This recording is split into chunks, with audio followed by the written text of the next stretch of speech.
The halftime show is over. It's time to fire up these engines for the second half of the season. And what better place to do it than the last great Coliseum here at Bristol Motor Speedway here tonight. Going to be the host for the UCRL Man Cave After Dark Truck Series. Carl and Jimmy up here in the booth for CRN, going to bring you live coverage of this 175-lap race around the concrete half-mile. High bank, high speed, I mean, you name it, Bristol has just about everything for you. Luckily, I guess, for these drivers, we're on the asphalt, or, well, not asphalt, but concrete version, not the dirt here tonight, Jimmy. Yeah, I mean, there's two different versions of this track, and here the concrete is definitely a lot different than if they slap some dirt on it, but it can be just as tricky as these guys will continue to get around here for quite a few laps here, 175 laps on tap here, and a good 26 drivers on the field so far.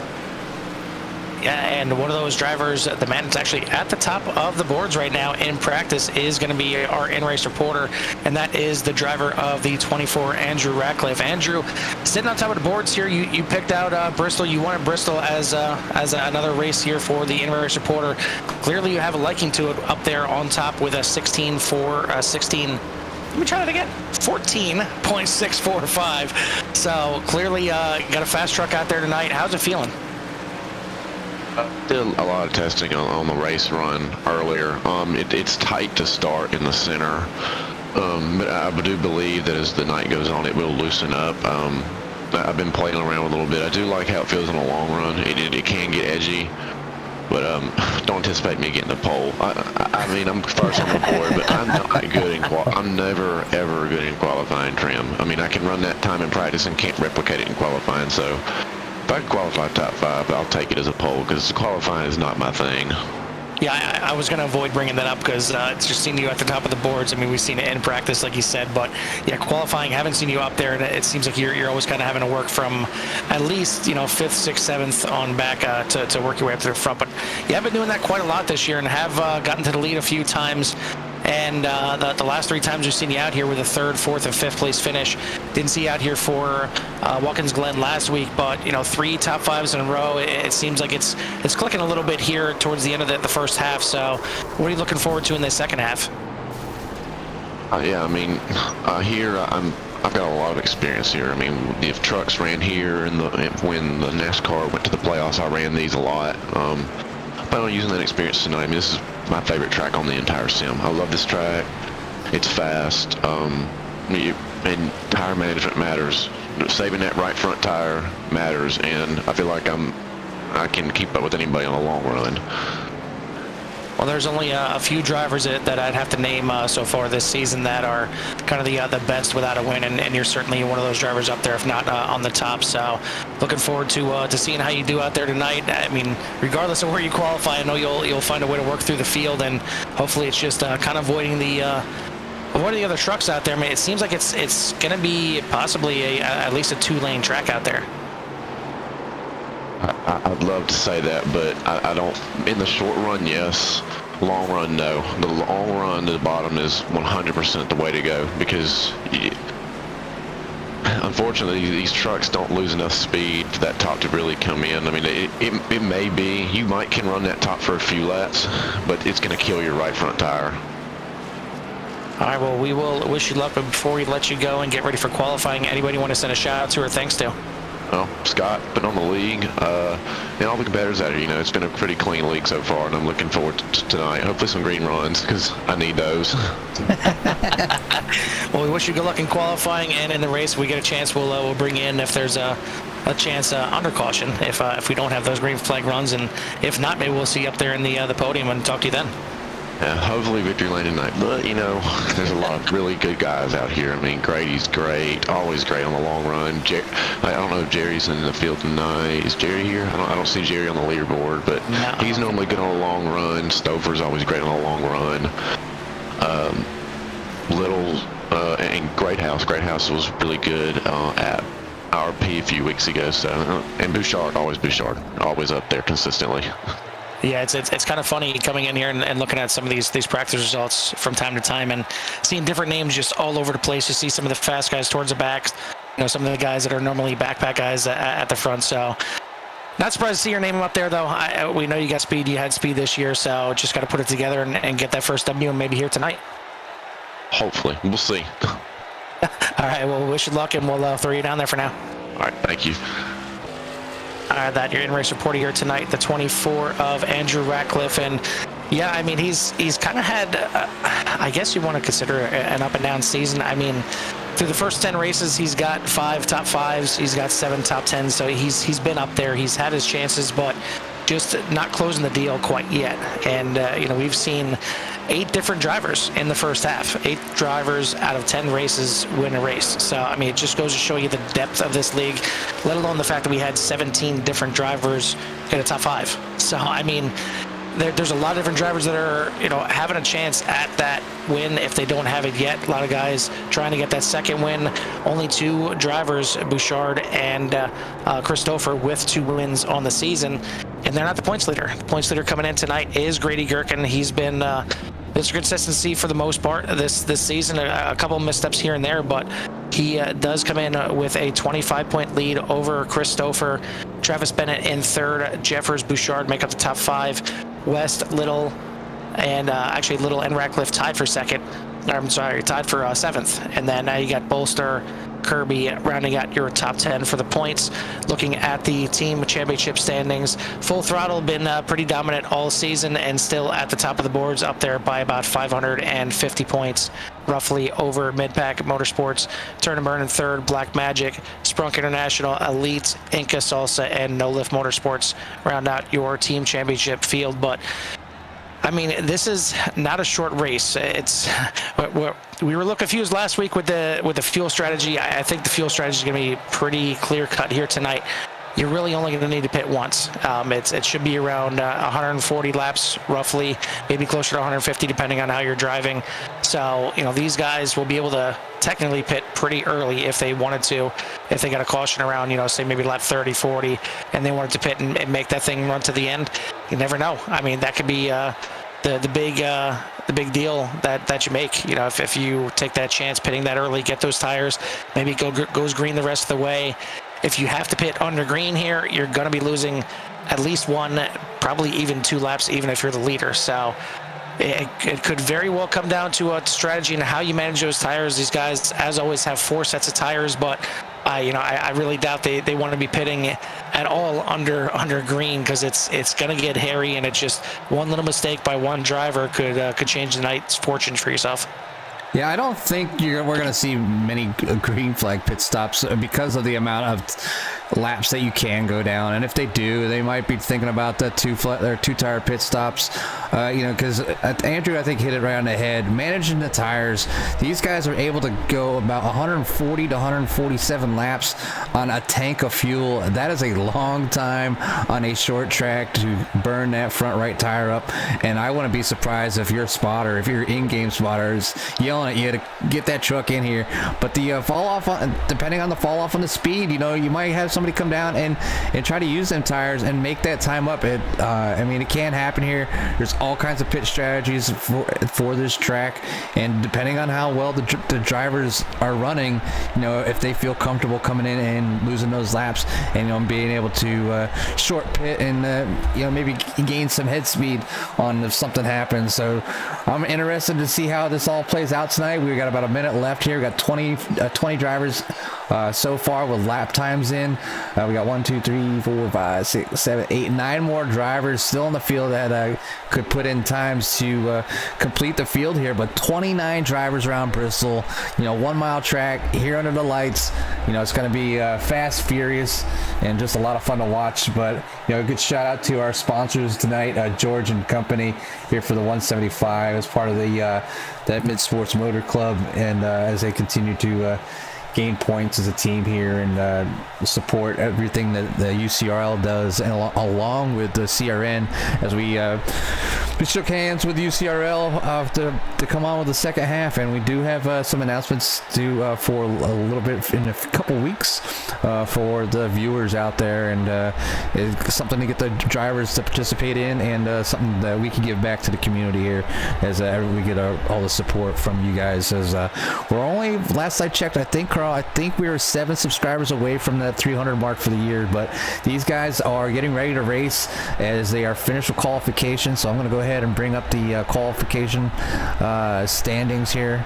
Let me do that real quick. Let me empty this out and show the listing. And I'm going to go ahead and run down the listing here where Jeremy Little back on top. So it's good to see him finally finding that speed that he needs, and maybe early he can stay out of trouble, as he's had trouble in the past few races. But Matthew Grayhouse coming in with a close second there. Then we have Justin Kirby, David Miller for the second row, Jerry West and Brent Kirby for row 3, Grady Gherkin and Travis Bennett for row 4, Chris Stouffer and Andrew Ratcliffe to round out your 5th row there. Then we have Eric Jeffers, Tony Japs, Tim Glass, Dylan Lee, Jake Lesh, Peter Przuchek, Scott Bolster, Kyle Bartles for your 18th position. And we'll see, fast forward here, get the rest of everybody. We got Joe Hurd, Christopher Spencer, Chris Bouchard, Jasper Crawford, Robert Colgan, Ian Adams, Jordan Wenzel, Matt Foster, TJ DeBlasi, and Felipe Ramos rounding out your 28 drivers. And I think that's it. Yep, 28 drivers here tonight on tap for 175 laps at Bristol. Yeah, big shocker to see that 55 on the top of the board is Jeremy Little. It's not like he's had the pole for about half the season the way it seems here, but yeah, I mean just another driver that we talked about with Andrew Ratcliffe, those drivers that are arguably the best ones in the pack without a win yet, and Jeremy Little is that other driver. I mean, him and Ratcliffe tied for 7th, and both tied with 0 wins on the season, but both of them have been well deserving, and just not having things work out for them throughout the races so far. But we'll see how it plays out here tonight. And I mean, we talk about consistency getting you up towards the front, but it's kind of funny looking at the season standing so far for the drivers, because you got the guys up at the top, and a lot of them have 6, 5, 4 top 5s. Then you get down to Jeremy Little, who's in 7th place right now with just 1 top 5, 1 top 10 on the season, and certainly again been deserving of better finishes than that, let alone having a chance at multiple wins. But just I guess just missing out on top 10s consistently has got him up there into the 7th. So if he can figure out how to stay away from the incidents, I think that meat stick number 55 is going to start making a charge up towards the top of the standings, let alone maybe grabbing a win or 2 on the second half of the season. But we are pacing here around Bristol, and the pace truck lights should be off this time by, and it's going to be Little and Greathouse on the front row, bringing these guys to the green flag. 175 laps sounds like a lot, but these things are going to click off mighty quickly. As I mean, if you've seen the practice times and the qualifying times, these guys are running 15 or sub 15 second lap times. So I mean, you do the math, they're clicking off 4 laps a minute here. So it can go very quick, and you need to make sure that you're avoiding any issues with other drivers with balls, keeping those tires clean and getting all the way to the end. But Barney is ready to wave that flag. The pace truck is in, and 28 drivers for the UCRL Truck Series are under green and diving off into turn 1. And just great scenes at Bristol. There's not many tracks that just showcase a big field size better than Bristol. I mean, they call it the last great Coliseum, and it definitely is, but we already have a fatality, at least the spinner, as it looked like the 4 of Eric Jeffers got sideways, did not bring out a caution, but it looks like him and the 19 of Tony Japs getting together. And I mean, maybe nobody told Eric Jeffers that we're doing the concrete version, not the dirt, as he tried to slide it through 3 and 4 there, but does get it back going here. Looks pretty clean. I don't think any kind of damage really per se. So back up to the front here, it is Jeremy Little trying to lead this field, and it's the best place to be to avoid any kind of issues, keeping that 55 out front and clean. Yeah, so Jeremy Little out front, followed by Matt Grayhouse, then Justin Kirby, Jerry West up front early this week, then with David Miller in 5th, Brent Kirby 6th, Grady Gherkin 7th, Travis Bennett in 8th, Christopher in 9th, and Andrew Ratcliffe round out your top 10 as the rest of the field continues to battle for position here. So the front looks like they're kind of singling out a little bit, but we got a little bit of 2x2 action here, starting back here with the 21 of David Miller, Brent Kirby. And we are going to have our first yellow, and it looks like it's involving the 8 of Joe Hurd on the front stretch. We'll see what happened here, as it looked like we're about 3 wide behind him. But he's going to go off into turn 3, and you see the back end just already not happy. He gets down on the apron, and I'm assuming that thing is just going to keep spinning right around. I don't think he had any kind of contact with the end of pit road. That's certainly what you want to avoid. You got to stay off those barrels at the end, because they will absolutely ruin your night. But all in all, a pretty good job getting that thing wound up. Just a little bit of a bounce off the inside wall. That's not going to hurt too much. It's, again, short track racing here. Aerodynamics not going to play too much of a part, but if you do bang up the front end just a little bit the wrong way, it's not going to want to handle in those corners. And the speeds that these guys are going into the corners is not exactly slow. I mean, oh no, they're going probably about 120, 125 at least going into these corners. So you really need to make sure that you know what the truck is going to do for you once you get in. Yeah, right now they're just around pacing here. Let's see. 40 miles an hour into the corners. Yeah, right now they're a bit slow. As I got 42. Yeah, must have draft there. These guys are just smoking around here. No, it's a great time here around this track. But it looked like the 28. I think the 8 checked up for the 28, which was up in the wall a little bit early. So 28 just of Chris Broussard just having a little bit of trouble there as he was down in pit lane. Going in early, probably maybe to work on some of that damage there. Hopefully he didn't cut a tire, but definitely coming in for a little bit of maintenance there, as he did slap the wall right in front of the 8, where the truck that actually pulled the caution. But I think that had something to do with maybe how the 8 reacted and tried to go low and maybe just caught the apron and upset the truck, bringing the rear end around. So, but right now, Jeremy Little out front, Matt Grayhouse, Justin Kirby, Jerry West, David Miller, Brent Kirby, Grady Gherkin, Travis Bennett, Christopher, and Andrew Ratcliffe for your top 10. Yeah, just a shout out once again to George and Company for sponsoring this race presented by Midpack Motorsports. And just a reminder that if you are looking to get your company, get your name out there, maybe get a driver's name out there, whatever it is, get your team out there. These guys are still looking for a couple sponsored races here to finish out the second half. Just briefly looking at it, looks like 1, 2, 3, 4 races in the second half are looking for a sponsor yet. So if Nashville Fairgrounds, Kansas, Phoenix, Gateway, if any of those tracks are your favorite, or you just want to get out there, make sure you get in contact with one of us, get in contact with Scott Bolster, the league admin, and get it out there. Any kind of support that you can give them, they certainly appreciate it, and we're more than welcome to get your name out there, get whatever you want to sponsor out there. Whether it's good cause, good company, whatever it is. So thanks to once again George and Company for being tonight's sponsor of the race. But these guys had a little bit of a spell there, about 10 laps of racing, and now they get to breathe just a little bit again and bunch it back up. And bunching it back up here is not always a great thing, as you got to make sure that all 28 drivers are getting away clean. And it's like Ratcliffe said in the interview. It could be too wide racing in the beginnings here, but it's going to file down to single file pretty quickly, and these guys need to figure out how to do it. But Jeremy Little is on the loud pedal. We're back racing here at Bristol.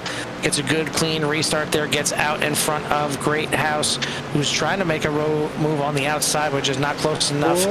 You got back here, West is going to get by, and you see Ratcliffe right there in the 24 trying to make some big moves there and go from 10th and up to 7th in one lap. So maybe he realizes he needs to get up there and get away from any kind of issues quickly, as he doesn't want to be involved in anything as well. As these guys are certainly certainly close.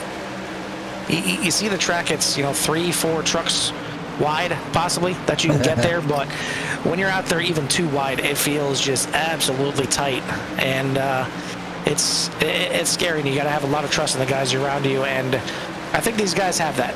These guys have been running around each other now. This is the 11th race of the season, but even before that, these guys are there's a lot of good drivers in this league. We've highlighted how many different winners, and wouldn't be surprised if we get another 4, 5, 6 different winners in the second half as well. But right now, one of those without a win out front, and that is Jeremy Little In second is Matthew Greathouse, and unless I'm mistaken, I believe he is without a win as well, and he's another one of those drivers up there just outside the top 10 in points, but has been showing a little bit of speed at the tracks that seem to favor him, and this seems to be one of them. Chris Bouchard is in the pits again, so continue to having troubles there. Chris Bouchard's back in the pit lane there, getting some maintenance done with that truck, so he's going to end up going a few laps down, but I'm sure he's just not feeling it. That other truck was just that ill handling that he's like, it's just going to be better. Let me go down here, get this repair fixed and truck repaired and get back out on track before it gets too late and then I can't come back from it. But 19 laps of 175 in already, and then a few cautions, you might never know. Chris Bouchard could fight his way back and be back in contention here towards the end. It is early as we do catch another caution here, as I'm gotta find out who or why this happened. Looked like Dylan Lee was involved in it, possibly Tony Japs and Tim Glass as well. We'll take a look back and see what happened. And yeah, I was wondering, I seen the 20 in the pits, I was wondering if maybe he was having some connection issues again and maybe he pulled off to try and get those situated, but he came back out pretty quickly. And you see right there, Dylan Lee getting into the corner, trying to correct it, and that is not the way to correct it right there. Big contact right there with the 78 as well. And actually, it looks like the 78 got through pretty clean, even though he hammered him pretty good there. He drove right through him. That's that net code. Yeah. You never know what's going to happen. Sometimes it'll give you lots of damage. That could have just blown the that 78 right up though. But and even the 76, it looked like he came down and just tapped the back of the 76. He could have easily turned him into the wall, but all in all, it's that's a rough correction there for the two, and it puts him back there in 14th right now, but I'm sure he's gonna have a lot of repairs to do on that one, but that will, I believe, give the lucky dog to Joe Hurd, because Chris Bouchard is 2 laps down, not one, but it all depends on when it came out, so it might be interesting here to see who's gonna get the lucky dog, if anybody. Not sure if those guys got hung up in the accidents here, but gonna see some guys take the pit lane. I think it's the guys in the back. Early? Still too early to make it to the end, but it's close. You're catching enough cautions. You don't have to come back in again. And this is something that you're right in the back. Why not give it? Give it a shot. If you can't run up in the front, you just got to take your chances of a different strategy. And sometimes the pit strategy, or being early and just staying out, might net you more positions. So right now, Matt Foster. Only down 1 position from where he started at this point. So he started 26, right now it's 27. So if he can gain any positions by just pitting this at this time and staying out, it's better than what he's began with. But got a couple people that got I'm seeing some incidents here while we're under caution, so it looks like I don't know if somebody just had to check. I'm going to check here on Peter Pazuchek, as we have I think they just checked up for, I think he checked up for Jake and just got really slow here. Yeah, that's all it was. A little bit of slinky action going on there. And SDK calling on an accident, but no accident here. Just people kind of checking up for each other so we don't run into each other. But these guys have been great, Carl. I've been having a blast here, Tuesday nights watching these guys, and just the more and more you watch them, you see some of the moves, the camaraderie.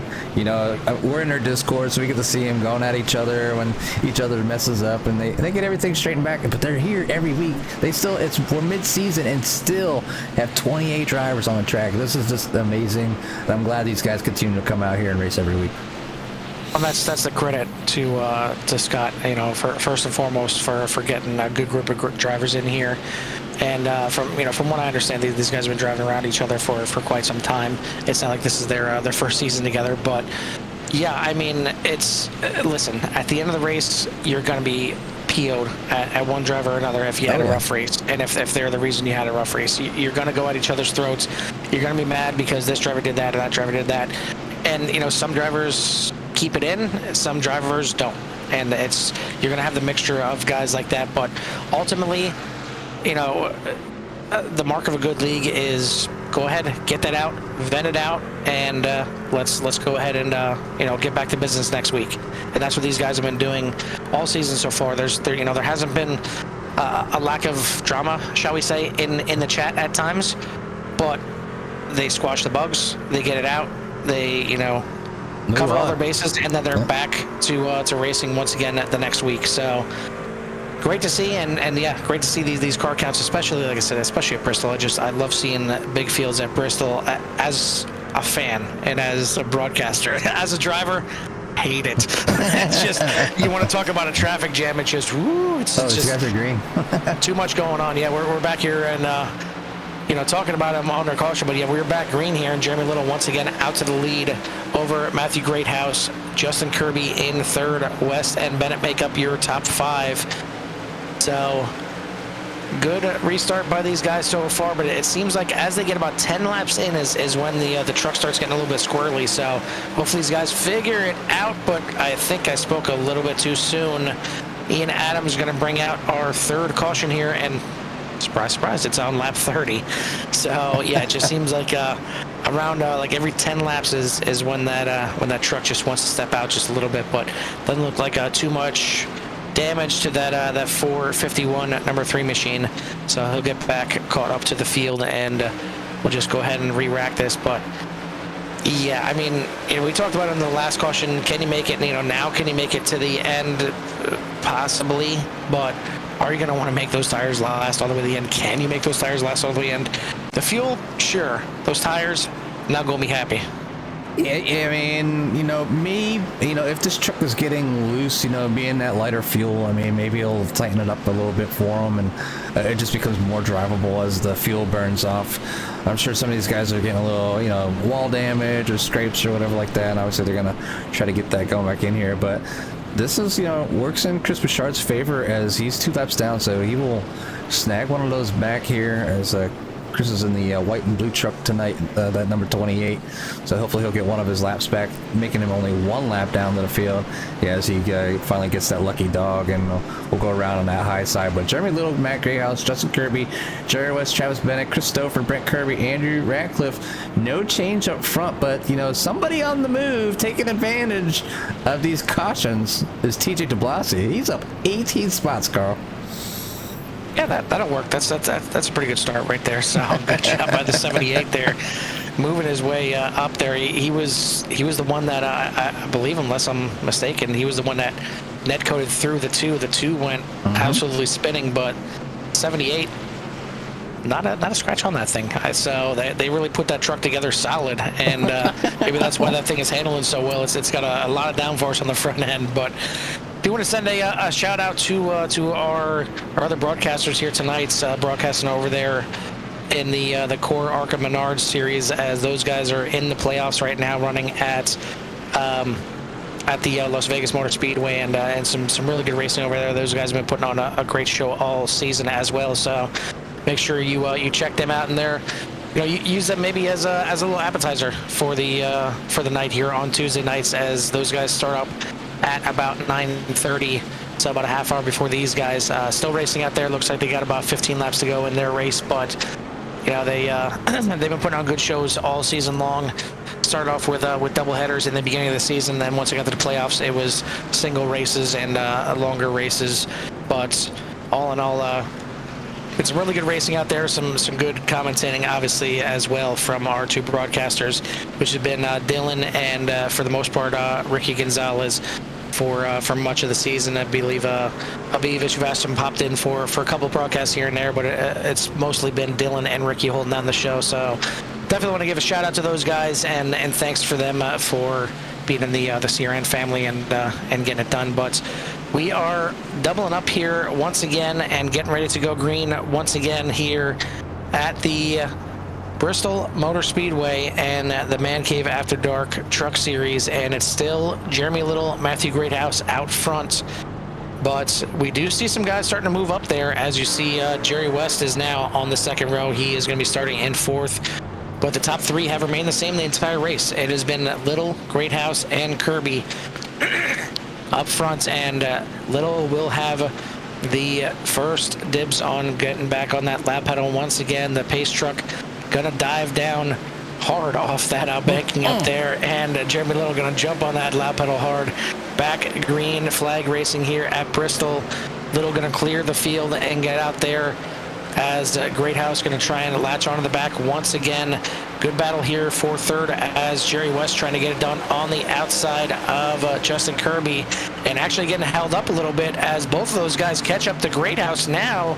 Kirby going to go to the inside of Greathouse, and we'll see which is the dominant line. Typically earlier in the run, it is the high line because you get that good run off the corner, but man, throw a blanket over the top 7 right now as they are all over each other. And this is some good racing. This is what I want to see. We're 2 laps away from lap 40. Hopefully we pass lap 40 and keep going this time. But it's again, it's tough. These trucks, start to get a little bit loose. Hopefully, as these tires wear, they start to maybe get a little bit tighter as the run goes on, just to help them out with a little bit more comfortability going through the corners. But we are on lap 40. Fingers crossed. Did see. Looked like David Miller getting into the wall a little bit, but it was just a flat head against the wall, so I will take that. Maybe David won't take it as much as I will, but it's not a caution. We have made it to lap 41, so good job by these guys. Hopefully they keep this thing going now, and we see some great racing to run this thing out, and you see just still battles all over the place. Andrew Ratcliffe now going on the outside and passing Travis Bennett. Back here you got the 78 of TJ DeBlasi still moving up through the field. Now on the outside going into the top 10, passing Grady Gherkin, as that will, he's actually lost a little bit on the restart, but he's back into the top 10. As you see Gherkin now trying to hold back the 76, DeBlasi's teammates of Kyle Bartles, but Bartles going to get by. And you see Gherkin go right back up to the high side. It looks like that truck is just not comfortable on the bottom. And you see the speed that he gains by getting back on that top line. It just, that thing launches off the corners, and you see he almost ran into the back of the 76 right there. He's got so much momentum on the top, as Jeffers just kind of running on the bottom right now. Could just be in a little bit of conservation mode right now. But out front, it is still Little, Greathouse, Kirby, West, and Stouffer, your top 5.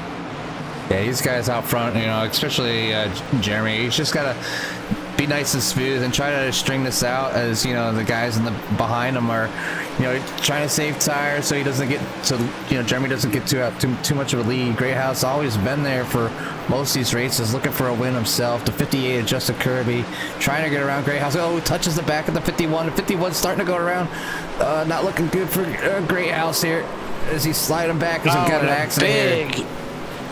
And I got trucks flashing all over the place. That was a big one here at Bristol, so much that it doesn't look like my connection was liking that at all.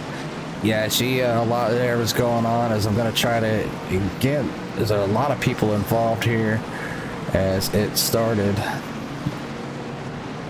Oh, where's the guy? Wow, there's just a lot of stuff that came up really quick. Let's go with... I know Andrew Ratcliffe was involved with that. Yeah, it looked like it did start with the 51 and the 58. It's like Kirby just got into the back a little bit of the 51 of Greathouse, and then Greathouse tried to save it all the way through the corner. Kirby tried to correct it, and we've seen what happens when you correct it. It gets snappy real quick, and it sent him right into the outside wall and bouncing. So right here, the 51 was sideways right now, and then the 58 goes up into the wall, spins him around, ends up tagging the 24, and then gets involved with the 6 and the who is that? 95. 95, yeah. And everybody trying to slow down to get these trucks around. Looks like the 78 gets by barely. 76 takes a little bit of damage. 46 was able to slow up. People just getting hard on the brakes. Looks like Jake Lesh makes it through. Jap's just getting real slow there, waiting for people to kind of slow down. Everybody's going 3 and 4 wide, just trying to keep it moving, but not like the stop has got here. Got 6 of Travis Bennett not wanting to go down to pits for an illegal pit entry, stuff like that. I mean, all kinds of crazy stuff going on here. So they're gonna have to figure a lot of stuff out, as there are a lot of people involved here. But it looks like a bunch of people came down to pit lane It's gonna mix stuff up right now. So it's gonna put Jerry West up front with Jake Les, Robert Colgan, Rob Dylan Lee, Jordan Wenzel, Christopher Spencer, Joe Hurd, Felipe Ramos, Peter Pazuchek, Chris Bouchard, making it back on the lead lap. So a lot of stuff has happened here with this late caution, but Justin Kirby and Travis Bennett being some of the big not making out very well with that last one there, Carl. They're down to 4 laps down and currently sitting in the pits, so maybe they didn't have their fast repair checked and unable to quickly get their stuff fixed and get back out there. So we'll see how everything kind of wraps back out, but it looks like everything's going to catch up. There'll be 3 laps down, so these guys will continue to get down and try to get a little bit of work done on their vehicle, as it's only 1 mile, so you don't get a lot of time in the pit stalls before you have to get back out there. So hopefully there's not too much damage to their trucks. Yeah, ultimately, once it shakes out here, we have a good amount of the field coming in and making their pit stops. Looks like Greathouse coming back into pit lane once again, maybe getting some more damage repaired. But the top 8 drivers electing not to pit. So could be very interesting here. Looks like a few of them didn't pit at all so far this year. This race. But we do have a few that just pit on their last caution. So Jordan Wenzel pit on lap 32. Peter Brzezinski pit on lap 32 as well. Dylan Lee pitting on lap 22. But we are back racing here. We got some brand new faces at the front. It is Jerry West leading this field now. Jake Lesh in second. Robert Colgan up 20 positions in third. Jordan Wenzel up 21 positions.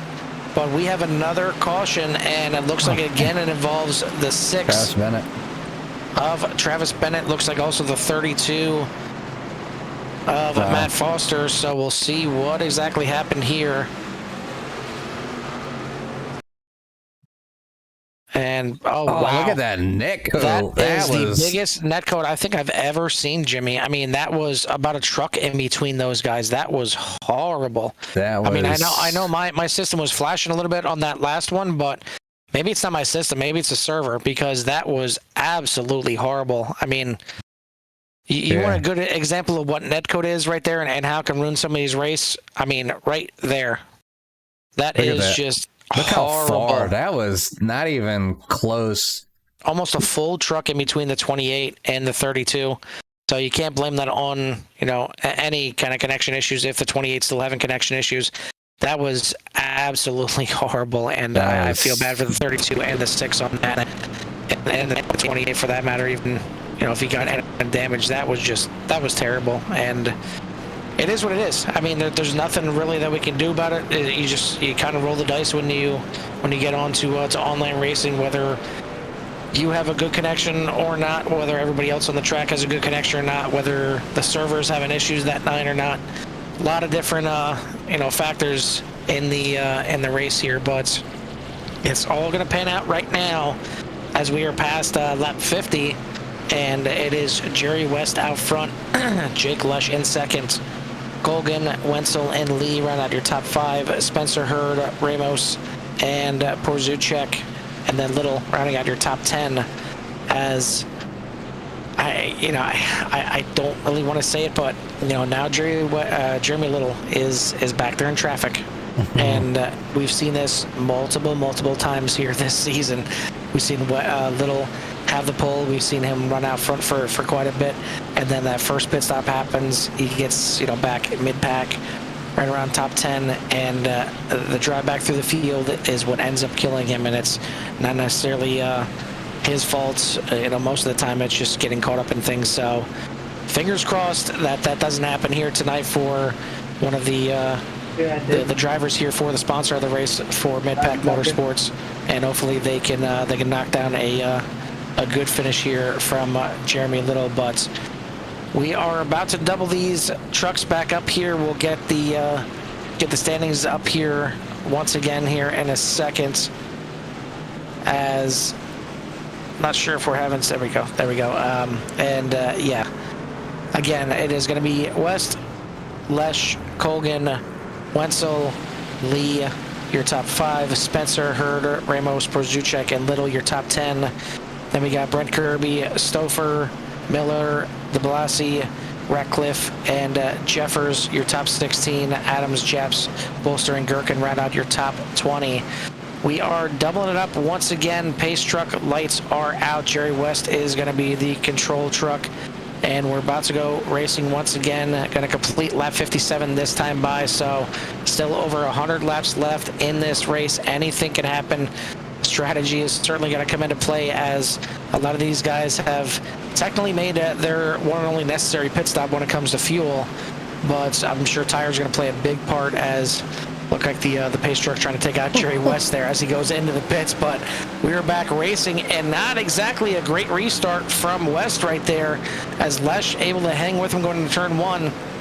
But now West will clear as the battle brews behind them between the 81 of Wenzel, 79 of Colgan. That gets straightened out, but now the 17 of Chris Spencer are going to jump to the outside and try and battle to get up into the top 4. He's going to do it off of turn 2.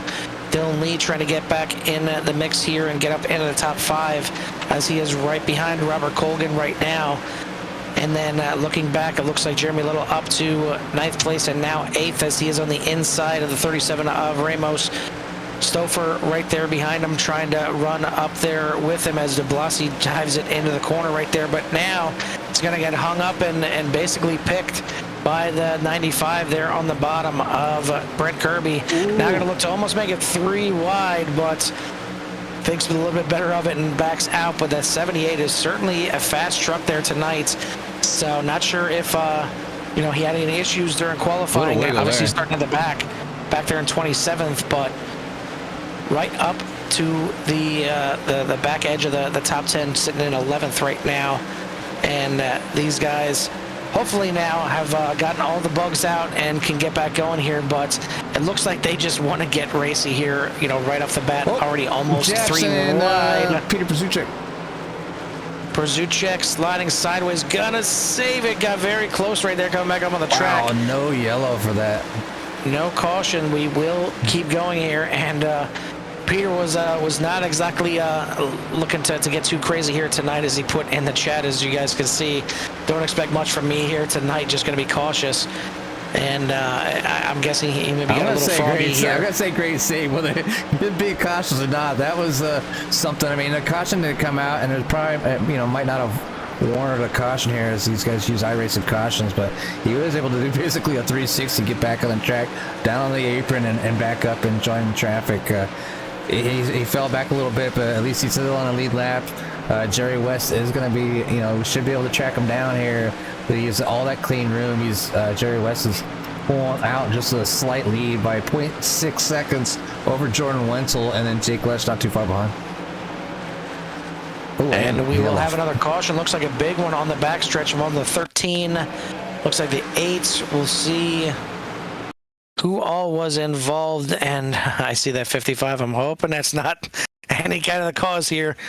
But it looks like the 8 getting a little slow on the high side. It looks like the 13 tried to get to the inside, and yeah, that was a little bit late to send the other 8 around there, but the 8 does get spun around, and the 13 goes around.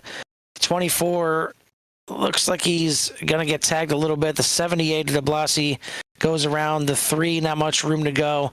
And again, just more blinking, at least on my side. So the server is not happy here tonight, and it's unfortunately throwing these drivers for lack of a better term, a loop. I'm sure the drivers are not happy with the amount of netcode that's going on here with the server tonight. I'm sure they just want to try to ride this thing out, and we're on our fifth caution here tonight so far, and it looks like Jerry West is going to bring it down to the pits, and then Jordan Wenzel looks like he's going to stay out there and take that position along with Jeremy Little and the 95 of Brent Kirby. They'll stay out, so the field kind of jockeying around here, but I guess this is no better time than come in during a caution, as we are on lap 70 of 175, so not quite halfway, Carl. I think this is a good call here for some of these guys. This will allow them to get fresh tires, make sure they're topped off on fuel if they need it, or the amount that they want, and get back out there and maybe not even think about coming back in at all, and just kind of ride the field out and try to make their way back up to the front. And then when a caution comes out, or if a caution comes out here tonight again, then they'll be in the right position to basically just be in the front and hopefully give them a shot to get on the podium. But right now, the guy out front is Jordan Wenzel in the 81 Sprunk car, and Jeremy Little making his way back front. So he managed to make his way through the calamity there that was happening in the back of the pack, or middle of the pack there. So hopefully he can continue to get back out front. Maybe he can get around Jordan Wenzel and put that 55 machine in the winner's circle here tonight. But Andrew Ratcliffe has found himself back up to the fourth position, Carl. Yeah, there's passing to be had here tonight. You've clearly seen a lot of guys making some passes, but even with that being the case, it seems like track position is really going to play a big part, and getting yourself with as many trucks behind you as possible, because it doesn't matter whether guys make contact or not. If the servers think they made contact, they're going to go around, and netcode unfortunately is playing a big part here tonight. So getting away from as many trucks as possible is going to be key. And right now Jordan Wenzel out front. He last pit on lap 32, so he's still got some decently fresh tires, but these guys right behind him have 16 lap newer tires. That includes Jeremy Little, Brent Kirby, Andrew Ratcliffe, Ian Adams, Eric Jeffers, David Miller, Kyle Bartles, Grady Gherkin, Tony Japs in your top 10 here. We're getting ready to go back green, and it is going to be the 81 Sprunk machine of Jordan Wenzel that will lead these guys back to the green, as the pace truck is off. And so is Jordan Wenzel. Great restart there. He's going to jump right up to the top lane and get a good entry into 1 and 2. Try and do his best to check out. And I mean, that last run right there by Jerry West, I believe, was the biggest lead we've seen all night. Now is at 0.6 seconds. I don't think it's going to happen here, as Little has had a fast truck obviously all night. Going to go to the high side and try and hustle around that 81. Not going to get it done right there, but a crossover now down to the bottom. Gotten very close right there. And we will have a yellow. Who was in the lead when the yellow came out is the question. Who was that? Looks like Justin Kirby and possibly the 32 Matt Foster involved there, and we'll see who had the lead. It looks like it might be Jeremy Little. Oh, a big wiggle there by the 58, and not sure what happened there. He chases up the track, gets into Peter Borzuchek again, and for trying to take it easy. I think it's not working out too well for Spider-Man here tonight. And you see pretty hard impact to the inside wall for Justin Kirby, who already had some damage. So that will spell the end of the night for the 58. And that was not the kind of night that he was envisioning here after starting up there in third position. But that's how quickly your night can be ended here at Bristol. But it is the 55, and I would love to see if we, could quickly do it. I know we can, but just to see where the lights came on and how close that was, because Jeremy Little just got by the 81 of Jordan Wenzel when those caution lights came out, and I'm sure Jordan's not too happy about that, because he could at least get another restart and maybe held off the 55 for a couple laps. But you see just a fast machine right there is that 55 here tonight, able to look to the outside, dive to the inside. They almost made contact into turn 3, but able to get the pass done and move back up into the lead. Brent Kirby, Andrew Ratcliffe, Ian Adams going to round out your top 5 with, gotta send a shout out there to Jordan Wenzel. I mean, maybe he had some issues during qualifying, but up 23 positions, started 25th. And then Ian Adams back there in 5th place, started back in 24th. So big mover by him as well. And then you got Eric Jeffers, David Miller, Gherkin, Bartles, Greathouse rounding out your top 10. Yeah, these guys, the speed of the trucks, the looseness, getting off the turn, I think is biting some of the guys just a little bit. But the net code tonight is just tremendous, Carl, and we've seen it at least 3 times tonight so far, where net code has played a huge part in setting one of these trucks around. And it's not these drivers; it's just the network itself, or the connection. Maybe it's just some bad weather. I know it's coming through the south here, and there was some heavy wind weather and stuff down south, so I don't know if that has anything to do with the effects of it, but I'm pretty sure that the server's up north somewhere, as far as pretty sure it's in Boston. Yeah, but, I think it is here for the United States anyways. Yeah, but it's not happy tonight. Whatever it is, it's not happy tonight. And yeah, even for our in-race reporter Andrew Ratcliffe mentioned, if he has any kind of issues tonight and he has to drop out, we need to find somebody else, because he was under a minor tornado watch. So good to see that he's out there and everything is safe, and no tornadoes out there, at least where he's at. But we are doubling up once again. Gonna get this thing back going green, and looks like I just need a refresh on my side to get the tower and everything back up. But it is going to be Jeremy Little out front, Jordan Wenzel on the outside, as we're going to fire these things back up. Pace truck is once again off the track, and Little is back on the loud pedal and trying to clear the 81, and won't do it just yet, as they are close. I mean, doesn't get much closer than that right there. Yeah. 81 all over the backside, and gonna look to the outside right now, but Jeremy Little gonna hold them off right now, and it is Little, Wenzel, Kirby, and Ratcliffe, the top 4. But battle for 4th right now is gonna see Ian Adams go around the outside here and making it work, gonna get now to the outside of Kirby, but I believe we have another caution here. Jesus. And these guys will get woed up once again. Bristol not being kind to these guys here tonight. Yeah, we talked about an active Discord. I'm sure that Discord will be a little active here tonight. But it looks like, Spencer and this is 00 of West get together. Spencer not able to keep it off track. Ooh! Oh, wow. That was interesting. Travis gets into the side of the 17 through the middle body of the truck, and the engine just kind of blows there on the 6. So I believe the 6 is going to have to tow on that one, Carl. And I don't know if he has any fast repairs left on that machine. Yeah, I would assume not, and I don't think I've ever seen 2 trucks make a plus sign better than those 2 trucks did right there. But it's going to be a minus for the 6 of Travis Bennett, already 20 laps down, just trying to get back out there and maybe grab a lap or 2, maybe a position or 2, just kind of limping around. And it's not going to be any kind of positions now for the 6. He's going to probably have to retire after that one. Going to probably stick around a little bit and see if we can get it repaired and maybe get out there and, I guess hoping for some more carnage out there. But you never know. Real rough night for last week's winner in Travis Bennett. Yeah, I mean, he showed him how to get it done at Watkins Glen, and the win last week, and then right now he's currently in last. I'm sure that's not the position he wanted to have or the finish he wanted here tonight at Bristol, but it's Bristol, baby. That's what they always say, and it's fast, it's high banking, there's lots of action, and I think the Gremlins are out tonight. They're really pushing these trucks around, and but Jeremy Little, avoiding them Gremlins so far, staying out front and here in first with Jordan Wenzel behind him, Brent Kirby in 3rd, Ian Adams in 4th.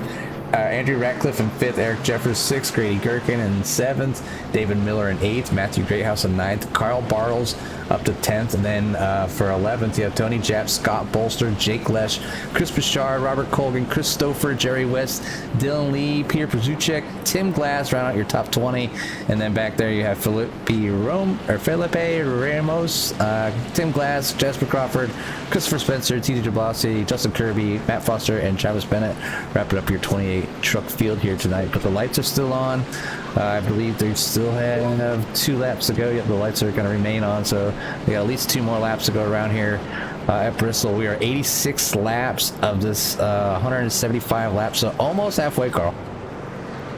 Yeah, just about. So I think now is probably a better time than any, and just at this point kind of rolling the dice when these guys are going to get back going and stay green. So on this restart here, we will give you guys the love to hear it, and we'll pipe down on our end and let these trucks pipes talking too much. get a little loud, and yeah, let these trucks do the talking for a little bit, for a few laps, and enjoy it. Hopefully they can stretch this thing out and give us a good show while we do so. But I mean, it's tough. We talk about short track racing all the time. Bristol's no different. It is a half mile, even though it's higher speeds. That just means that it's a higher chance of things going wrong. And when the servers are arguing with you, it's going to make the night even worse. And it's unfortunate for these guys, because they don't deserve to have this kind of a rough run, and mainly from a lot of netcode. But we will double it up once again. It's going to be Little and Wenzel in the front row. We will let you guys get all the sights and sounds here on the restart of the Man Cave After Dark Truck Series. With Little, love to hear it. Love to hear it.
We definitely got a few laps in there, and before these guys came out doing another caution, and we will go ahead and try to catch that action here, the whole thing, as I was able to catch a little bit there, and it looks like it was Joe Hurd again?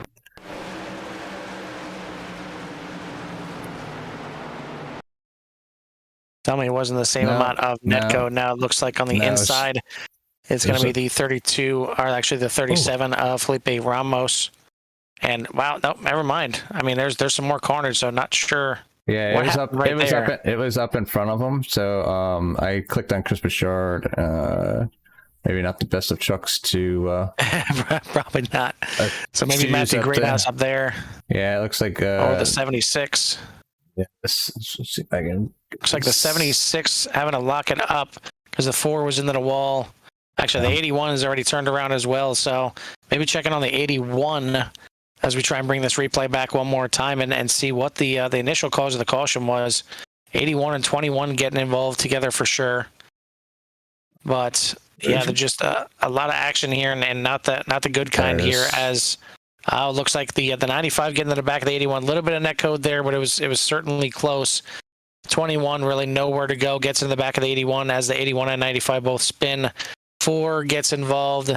The 46 of Gherkin, little pickle that could get around, gets through with the 76, 51, the 51, the 19 getting a little piece of it, the 13 getting involved, and this was a pretty big wreck here at Bristol, involving a lot of trucks, and no surprise that majority of the field has got some kind of damage one way or another here tonight. It could be the truck that maybe is not the cleanest, but the one that, well, yeah, is the cleanest. Not completely clean, because I don't think anybody is going to be completely clean at the end of this one. Well, I see down there the ambulance got its lights on, so I hope everybody's okay and nobody has to come down to the infield car center here. But there's a pretty good wreck going on there as these guys continue to battle the caution flag and the internet gremlins just pulling it out. But the guy out front right now is Andrew Ratcliffe with Grady Gherkin in second, Chris Bouchard in third. Scott Bolster in fourth, Robert Colgan in fifth, Jake Lesh sixth, Dylan Lee in seventh, Jerry West in eighth, and Joe Hurd up in ninth, and Felipe Ramos up in 10th. So it looks like these guys are choosing to come in and getting some more tires here, Carl. I mean, why not? I mean, if you can live through it and get back up to the front, the guys in the front are definitely going to have to maybe get new rubber and see how the rest of their night goes. But Chris Bouchard still having a little bit of internet problems, not as bad as he usually is, but still having a pretty decent showing as he's up there in that third spot. Yeah, I was going to try and bring in Andrew Ratcliffe here, but it looks like they're getting ready to go back green. So we'll let him just get back to work. And now from the lead, the first time we're seeing our in-race reporter here, Andrew Ratcliffe in the lead of this race, as he's got Grady Gherkin on the outside. Bouchard, Bolster make up row 2. Highest Bolster's been all night, and pretty sure highest Bouchard's been here as well. Ratcliffe gets a great jump here, and you heard him, he's wanting a long green flag run, hoping these guys can still get one here, as we are now on lap 99. Going to complete it this time by and start lap 100. So we're still going to have 76 laps to go at the line this time by, so still a chance for these guys to have a nice green flag run to end this thing. But it's tough when you got so many drivers that are just trying to compete for every position. And right there you go. I mean, another caution is brought out by these guys. Just a rough race for some of these guys. We'll see what happened here. It involved at least the 3. I seen the 13. Looks like the 89 right there involved. So much stuff rewind going on. And see what happened. There he is. I'll start with the 3. I seen him get loose about mid corner, or going into the corner there. I seen that his car kind of ducked down right there in front of the 55 of Jeremy Little able to miss that, and the 37 was not. So Felipe Ramos getting involved in that one, spinning the 3, 21 getting woed up. Just the Stouffer, the number 13 truck. I don't know how many wrecks I've seen up in the air and up and over. Not too often we see trucks roll over at Bristol, but Stouffer gets for a ride there. He does land on his wheels, not the one that he paid for. He was able to drive away, as Jimmy said, but oof, that was certainly not good for the 13, and I'm pretty sure he's been in there repairing some damage too. Not sure if he's got a fast repair left. See him right there coming into pit lane, but more and more trucks getting damaged on that one. And knock on wood, Jeremy Little has been living clean so far, unless I've missed something. But he sees himself right now in 11th place. Still got to work his way back up through the field as he pit there on lap 82, trying to get some fresher tires to get up through the field, as he is the furthest up there with fresh tires. As actually it's refreshing now, so he actually pit on lap 95. That makes a little bit more sense. Yep. But still Andrew Ratcliffe now out front. So while we have a chance here, let's go ahead and bring in our current race leader. And it's been quite an entertaining race. Maybe not so much the racing, but Andrew, you found your way from outside the top 10 on your qualifying, as you predicted. Not exactly the qualifying result you wanted, but now you find your way at the front past lap 100. You've avoided the incidents for the most part. I think you got tangled into one of them, but now you got that 24 up front, clean air. What's the goal for the rest of this race? Just try and keep it clean as much as possible. Want a long run. I mean, if I can get a 20-lap run, get everyone to pit, I feel like I can really maintain out here. I mean, I've got a great line to run for a long run. It saves tires better than any other line that I've ever seen run here. I mean, I've run probably 200 races here across stock cars and officials, and it works. It works to perfection, and I just wish I could get a chance to use it. But if not, I can push it a little harder and it really, if it continues to go short runs, I mean, you got kind of half the field pitting here, half the field pitting there, so it just depends. If it goes long, I feel like I got a good chance. If it goes short, draw a number out of the hat. Yeah, that Yeah, definitely seems pretty like much. it is. And I think our longest run tonight might have been about Lights 10, out. 15 laps. So we'll let you get back to it and let you get back to the restart. Wish you luck, and hopefully you can keep that thing up there and clean. Absolutely. Thank you, guys. Yeah, good luck, Andrew. Thank you. All right, again, that's your inner supporter, the 24 of Andrew Ratcliffe. Going to be the control truck once again, and the top 4 has remained the same, as it's going to be Ratcliffe, Gherkin, Bouchard, and Bolster. Your top 4, Colgan, Lee, Lesh, West, Spencer, and Hurd round out your top 10. Pace truck is back into pit lane. Let's hopefully he gets in there, gets a sandwich, gets some lunch, gets something going on. Just stay in pit road as we are back. Green flag racing. A good restart there by the 24. Gets out to a nice lead over the 46 of Gherkin as everybody diving around already looking for more positions. They're starting to get a feel for how this night's going to be. As Andrew said, it looks like it's a lot of short runs. He wants a long run, so do we. We want to see how these guys can file out on the runs, and you see right there, West doesn't get into the back of the 2, but it does make the 2 wiggle a little bit, so probably a little bit more net code right there. So these guys just got to be just really cautious, and it's not hard, or it's not easy being cautious while you're trying to run fast, trying to get past people, trying to do a 2 wide, sometimes 3 wide here at the, maybe not as tight as some short tracks, but it's kind of tight here at Bristol, as Dylan Lee going to go to the outside of Bolster to try and move up into 4th place. Not going to be able to clear just yet. They're going to go into the corner side by side. Looks like Lee is now going to have the edge. West trying to follow him on the outside and going to do so. Move West up to 4th position. Lee up to 3rd as Bolster just following back a little bit here on the inside line. Now the 17 of Chris Spencer going to get to the outside. He's going to move up into the top 5.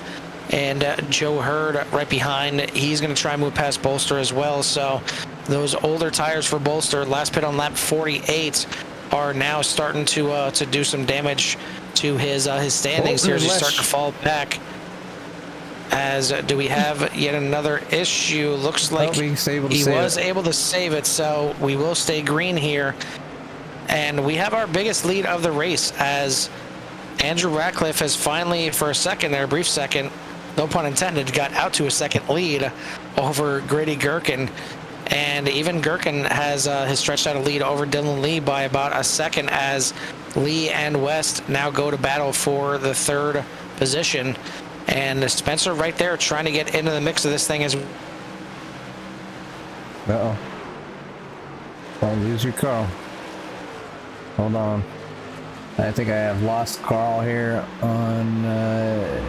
lap 48 for our top 2 guys is when the last time Spencer. So we will see what these guys can do with these tires. Is a lot of guys on different strategies, like Andrew mentioned, guys pitting at different times, and now this race starts to get stretched out a little bit here as we're on lap 115 now completing it, and we have got 60 laps to go at Bristol. Yeah, 60 laps to go here at Bristol. We were talking about Andrew Ratcliffe, using that little bit of time there to get out to a little bit of a lead over Grady Gherkin, Dylan Lee, Jerry West, Chris Spencer, Joe Hurt, Eric Jeffers, Chris Bouchard, Ian Adams, and Scott Bolster round out your top 10. And Robert Colgan, Jordan Wenzel, Jeremy Lee, Jasper Crawford, Jake Lesh, Brent Kirby, Tony Jeps, Tim Glass, David Miller, and Peter Pazuchek round out your top 20 here. As it looks like we're going to come out with another caution, as this involves, looks like Tony Japs. I'm going to go back here and flash back in here and find out what happened to the number 19 of Tony Japs in that side truck. And there's another one entering into the corner, gets a little loose, and Kirby just really not having enough time to check up, and he's going to send the 19 up to the outside. Lesh going to make it through the middle, but a big hard impact there for Tony Japs in that 19 machine. And I was actually just about to say right before that caution there, as we seen the lead get out to 1.1 seconds, but right before that caution, not sure what happened to Ratcliffe, but the lead dropped down to about a quarter of a second. So I'm not sure if he got into the wall, if he had some kind of issues, but you see him now coming into the pits. I don't see any kind of issues on the outside of that truck, so not sure exactly what happened, why he got wound up. Front right bumper looks a little crushed there, Carl. So I don't know if he tagged, the wall or another vehicle, but I'm sure with there being, as many laps left as there is, and as eventful as the race has been with some of the spins, these guys are going to come down, get some fresh tires, and I'm going to say some of these guys probably don't have many sets of tires left. They might have one or two. Obviously, they have enough fuel. They only have 55 laps remaining here as we're working on lap 120. Actually, it'd be 56.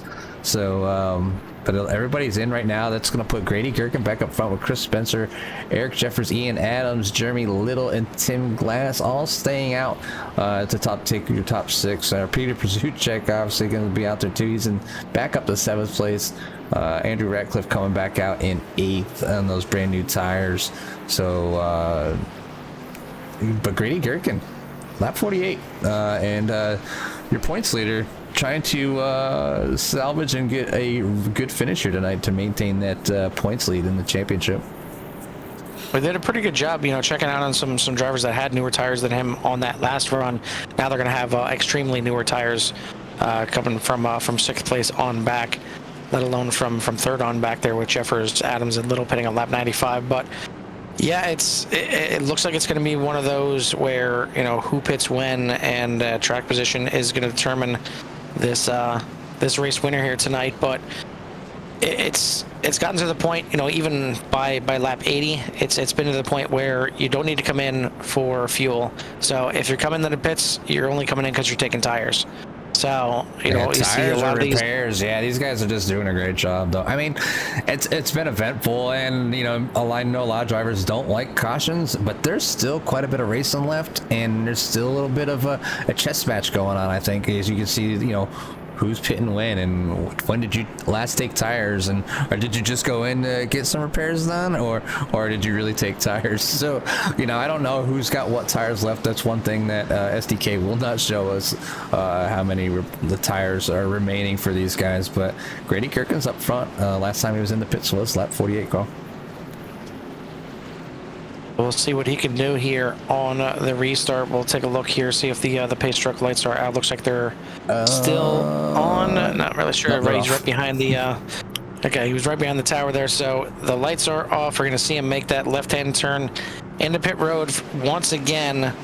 And it's going to be Gherkin leading these guys to the green. He's on the loud pedal, back racing here again at Bristol Motor Speedway. Good restart there as he gets out ahead of Spencer.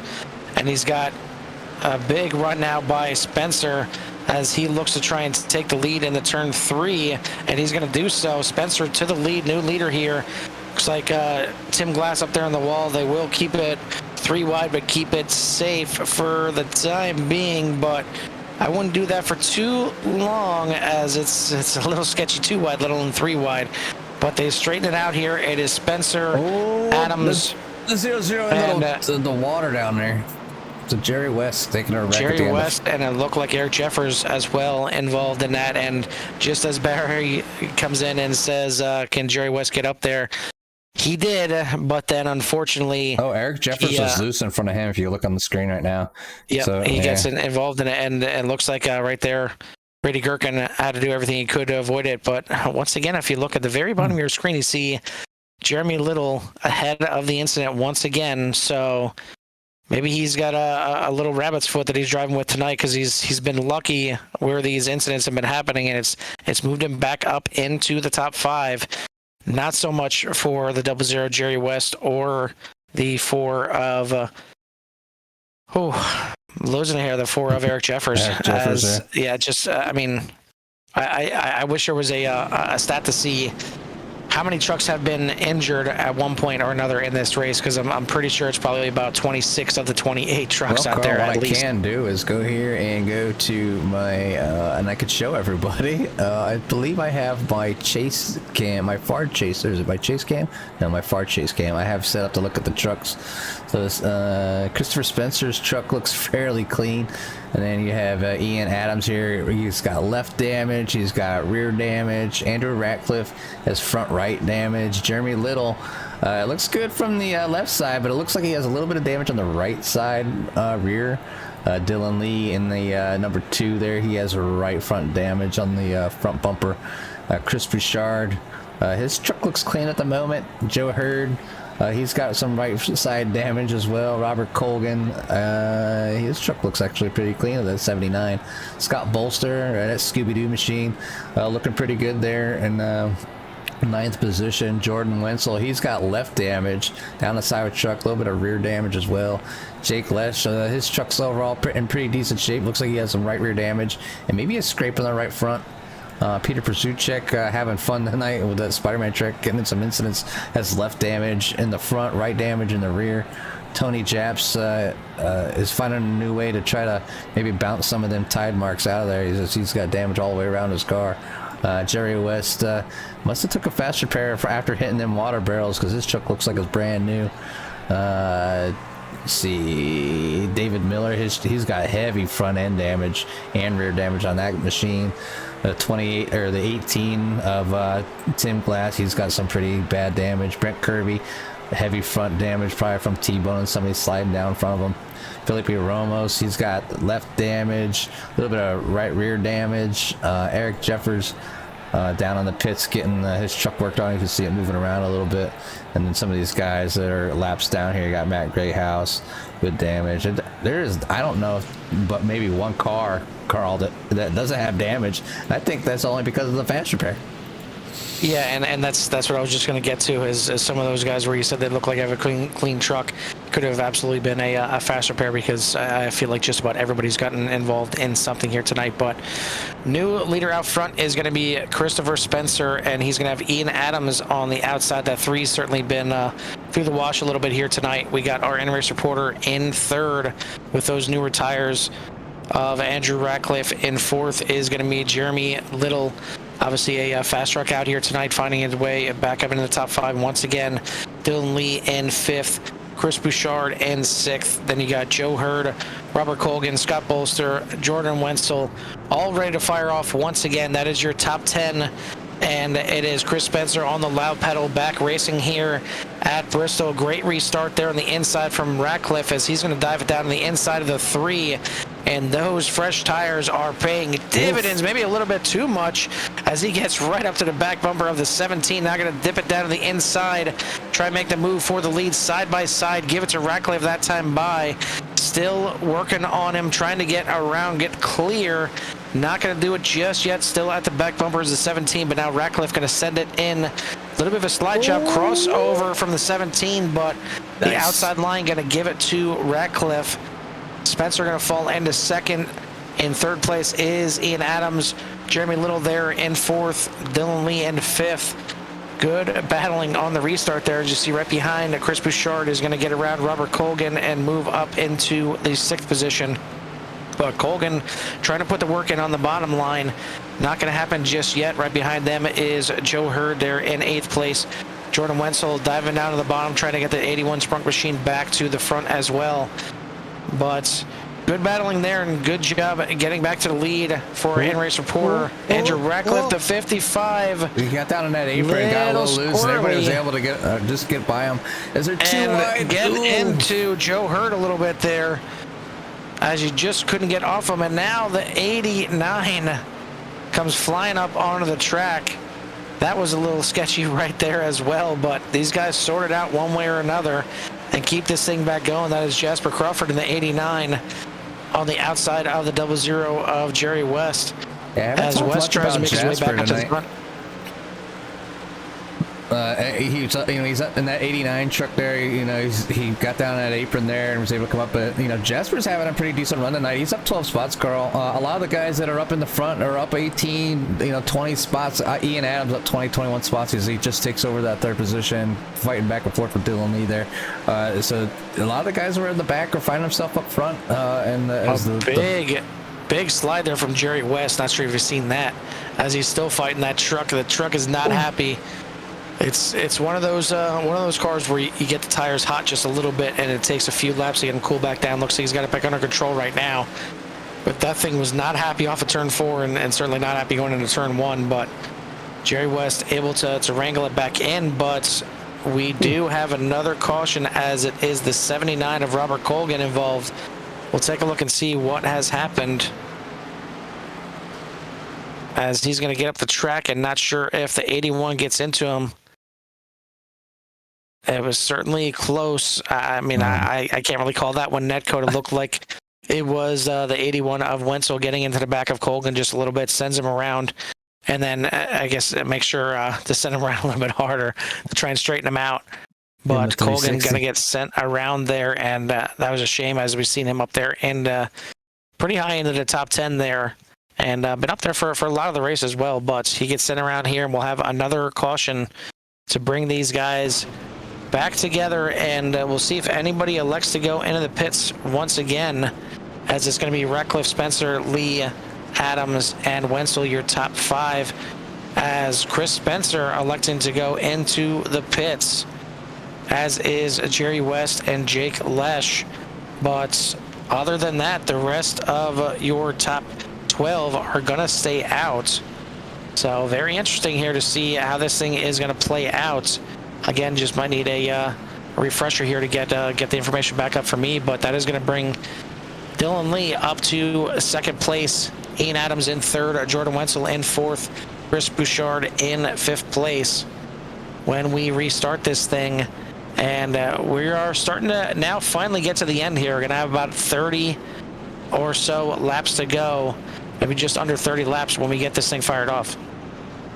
Yeah, I mean, well, they're getting down. I mean, these guys have been racy all race, you know, even with the amount of cautions. And I know these guys don't like cautions. I mean, it happens here. We've seen netcode playing, you know, just people getting a little bit loose going into a corner, a little bit too much gas coming off a corner, just heavy racing. These guys are very competitive with each other. You know, like I said, they go at it, you know, in chat back and forth. They iron out their differences, and they're back out here the next week. But right now, Andrew Ratcliffe finding himself up front, wanting a long green flag run, and there's not much room left for one of those, but still find himself out front over Dylan Lee, Ian Adams, Jordan Wenzel, Chris Bouchard, Jeremy Little, Jasper Crawford, Joe Hurd, Scott Bolster, Tim Glass, Grady Gherkin, Peter Pazuchek, Tony Japs, Felipe Ramos, Christopher Spencer, Jake Les, David Miller, Jerry West, Robert Colgan, Brent Kirby, Eric Jeffers, Matthew Greathouse, Matt Foster, Chris Stouffer, Kyle Bartles, TJ DeBlasi, Justin Kirby, and Travis Bennett for our whole field. We have 1, 2, 3, 4, 5, 6 individuals out, so only 22 trucks on the track right now. Matt Greathouse being that last truck in 22nd place, but these guys are looking to go green here. I believe, if I check my nose camera off of the 24, the lights are off as they are getting ready to go back here, and they will pick up for they will have 145 laps in the books, and they will have 30 laps to go, Carl, or 31, excuse me. I just need one more refresh on your side to try and bring that back up for me. But Andrew Ratcliffe looking again for his first win of the season. He's certainly been deserving of it for quite some time, but still needs about 30 laps to get it done here before this thing is over. But he is your control truck, and he may have to switch up strategies here because it doesn't look like this thing is going to get any kind of green flag runs.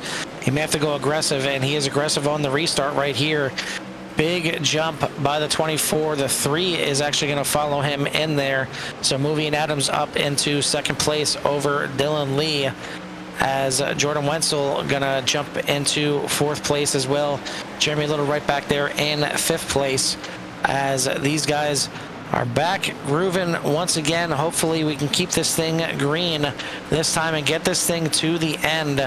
I'm sure some of these guys that just pit under that last caution would like to see that too, to try and utilize those tires to get back up through there, as looks like it's still not going to refresh on my side for some reason. So that'd be bouncing back and forth, even though you refresh it a couple times, just not coming up for me.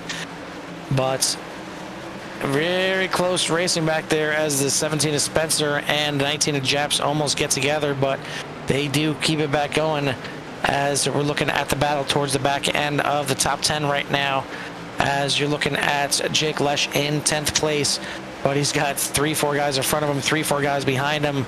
I mean, it's pretty much how this whole race has been. These guys haven't had a chance to stretch out.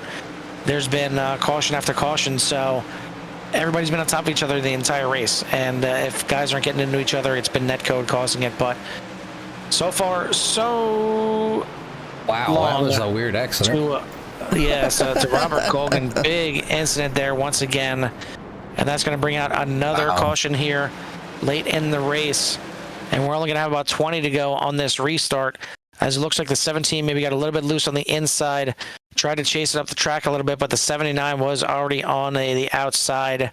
They get together, and a big wreck there for the 17, and it almost kind of grabs the 79 a little bit. Tony Jepp's nowhere to go.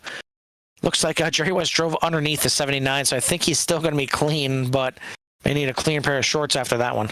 Yeah, I mean, Jerry's been in enough accidents tonight. Spencer gets collected by 18 Tim Glass, and one of the Inca trucks, slides by the 79 on the high side. You see Matt Grayhouse here coming up on the rear, just out there trying to get some laps counted in, so he's not in that last spot as Matt Grayhouse is back on 21st, a few laps down. But these guys, I mean, all in all, Carl, I mean, even with the amount of cautions, I mean, it's just really tough racing. This track is like hit and miss. You can have long runs, you can have short runs. This is one of those tracks. I got my very first win, and I think it was like the second week I was on the service here with iRacing, and I think that week, Carl, I think I raced about 40 to 45 races here in the ARCA car trying to get a win. I had a few poles, running with like the same guys, like especially on the weekends, like 5 or 6 races in a row we'd race, and we'd be the same guys, and we'd finish right around the same places. But it's very unique, and like to try to figure it out and save tires and be aggressive here. Andrew Ratcliffe, he in the beginning, of his in race report, he wanted a long green run. Well, that didn't happen, and he has found himself up to the front, and he's been making it work so far. Dylan Lee not letting him get too far. Ian Adams and Jeremy Little running on a little older tires, but I think at this point they just don't want to give up that track position and try to get the best finish they can. They're on older tires, but with the amount of caution laps, I can only think that those tires would probably still perform about the same as the guys in front of them. Yeah, absolutely. I don't think we can get a better transition at this point, as we're going to be down to about 20 laps to go. Unfortunately, I still don't have any kind of up. And now it just decided to pop back up for me. So we're going to have 20 laps to go this time by. Still waiting for these guys to double it back up and get this thing under green once again. But hopefully we have a little bit of a dash here that is longer than 5-10 laps to try and settle this thing. But going to be tough passing Andrew Ratcliffe at this point unless Dylan Lee gets a good jump here. Those two guys last pit on lap 119. Ian Adams, Jeremy Little back there pitted on lap 95, and you see a bunch of these guys all pit around the same time. Grady Gherkin pit on 127, so he's got a little bit fresher tires, 8 laps. And then you got Jake Lesh back there in 9th place, pit on lap 142, so he's got the freshest tires up here in the top 10. See if we can do anything with them at the end here, but it is going to be the 24, our in-race reporter here tonight, Andrew Ratcliffe.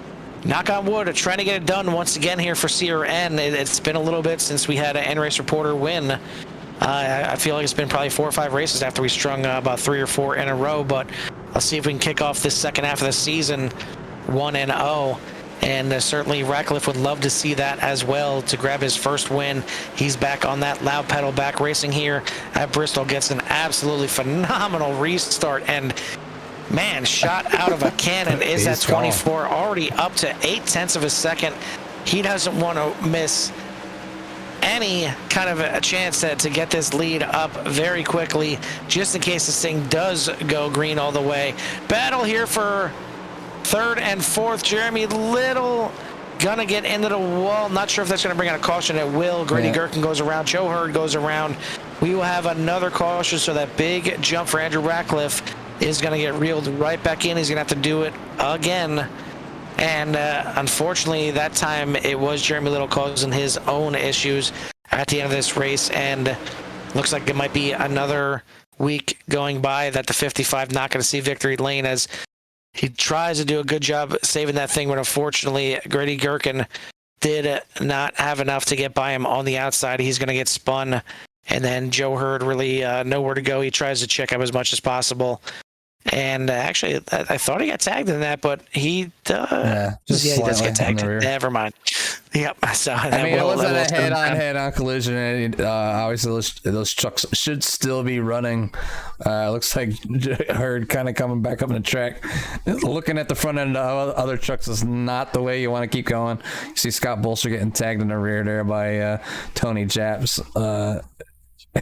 So Grady Gherkin trying to keep that truck together is like, no, I need to at least finish this race and, salvage the points, as much as he can, as a lot of the guys are gonna make big ground here. Is a late incident there with Grady Gherkin is not going to help his cause for the points for tonight's race. But Andrew Ratcliffe looking to catch back up, as he lost a few spots last week but not such a great finish, and Dylan Lee showing some speed here tonight, not letting Andrew get too far away.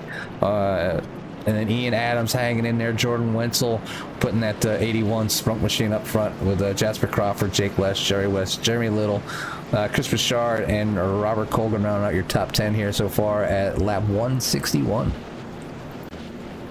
So Lesh and West able to move up to 6th and 7th. So we'll see them on the 3rd and 4th row. Still got some time to try and make those precious tires in the field work. Colgan back there put on the last caution, as he is just at the back end of that top 10. So not sure if he's got enough to try and make it all the way up through the field. But I'll tell you what, if Ratcliffe gets another restart like that, it's going to be tough. Doesn't matter if you have the 8 tires on that truck. It's going to be tough to run him down, as he got a really, really good restart there. And I mean, I think it's like he said, he realizes probably by now that it's not going to be any green flag runs. It's going to be a lot of cautions and going again, as we are now down to 14 laps to go. It's going to be 13 at the line this time, and by the time these guys get back going, we're going to be right on the edge of 10 to go. So no real green flag runs here tonight. It's all going to be little short sprints, and he finds himself at the front, which is where he wants to be, and now he's going to make that short run speed work and hold off the 2 of Lee, the 3 of Adams, the 81 of Wenzel. You got Crawford now up there in that 89. I'd say his truck looks a little rough, but I don't know what truck doesn't look rough at this point, as everybody looks a little worse for wear. But pace truck lights are out. They're heading down the backstretch. This time we will go green once again. We'll see what kind of restart the 24 gets. See if Lee is ready for an early restart, like Ratcliffe tried that last time. He's going to try and hold him up towards the top of the track as much as possible to try and dive down and get a little extra boost coming down off that banking. And he gets another early jump again on the loud pedal. Ratcliffe heads into turn 1, your leader, and we have got 12 laps to go here at Bristol.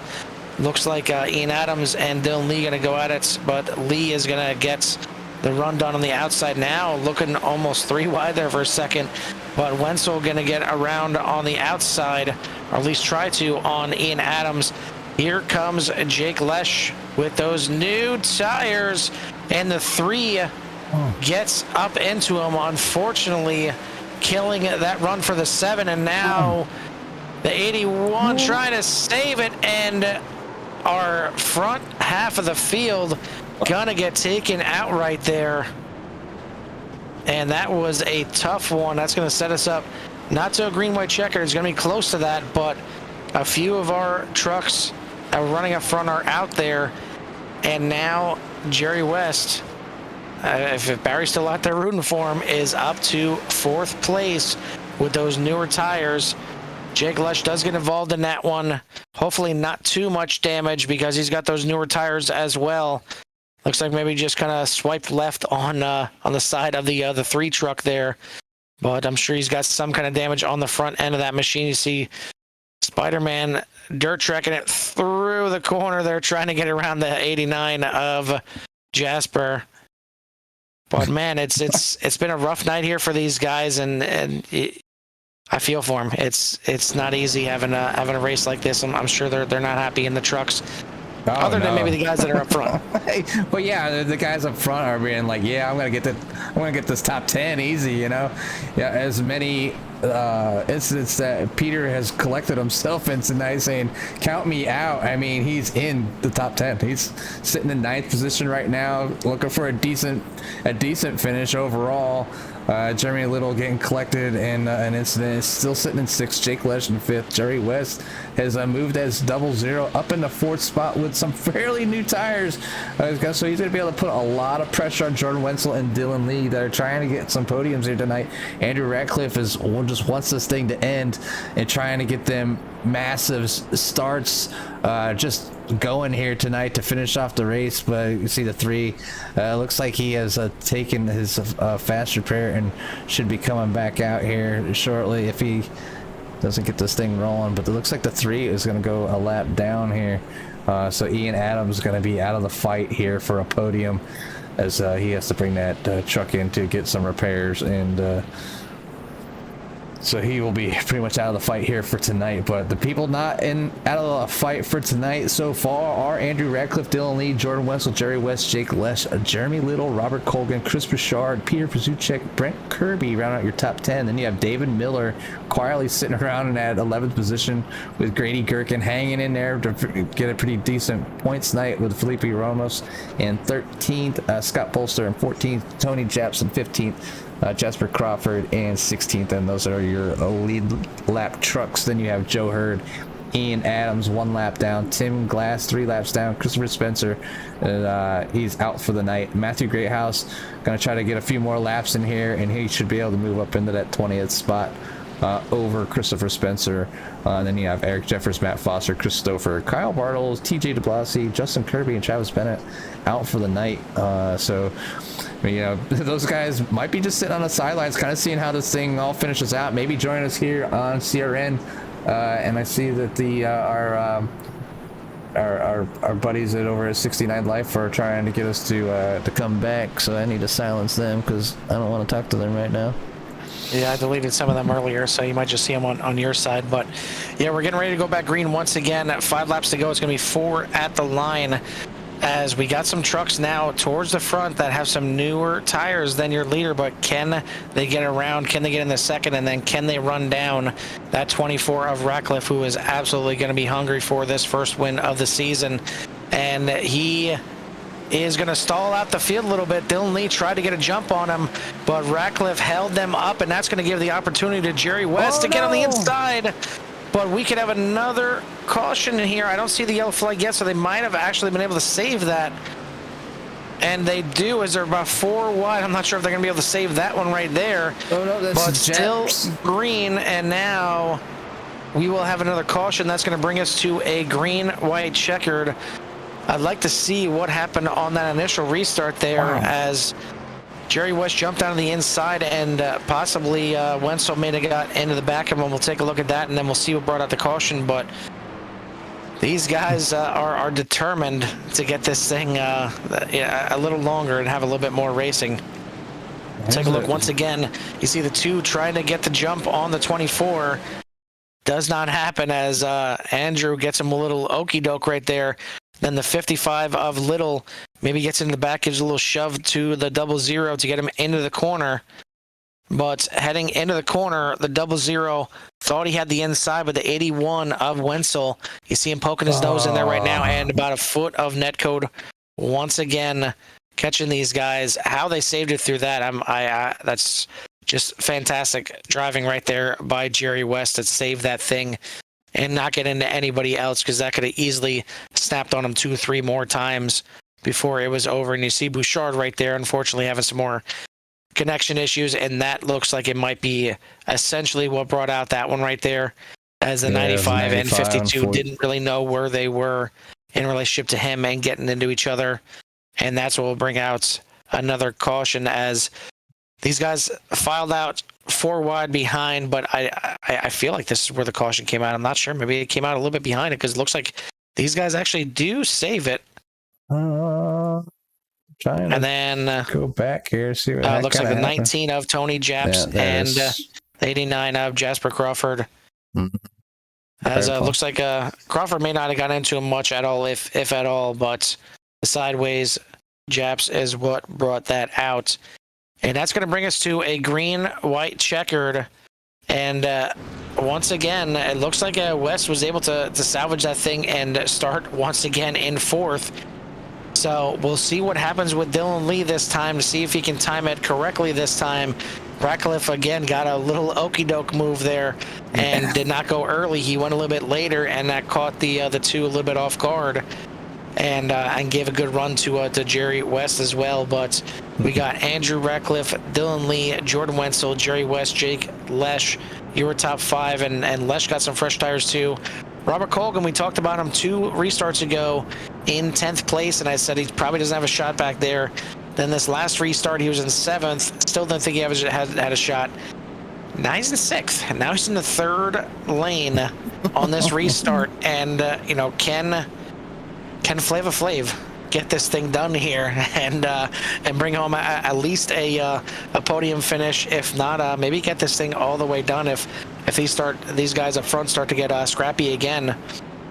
I'm not sure if these guys have more than one green-white checkered, but we will see one right here. So the one and only one here on this restart, and it is going to be Ratcliffe and Dylan Lee again on the front row.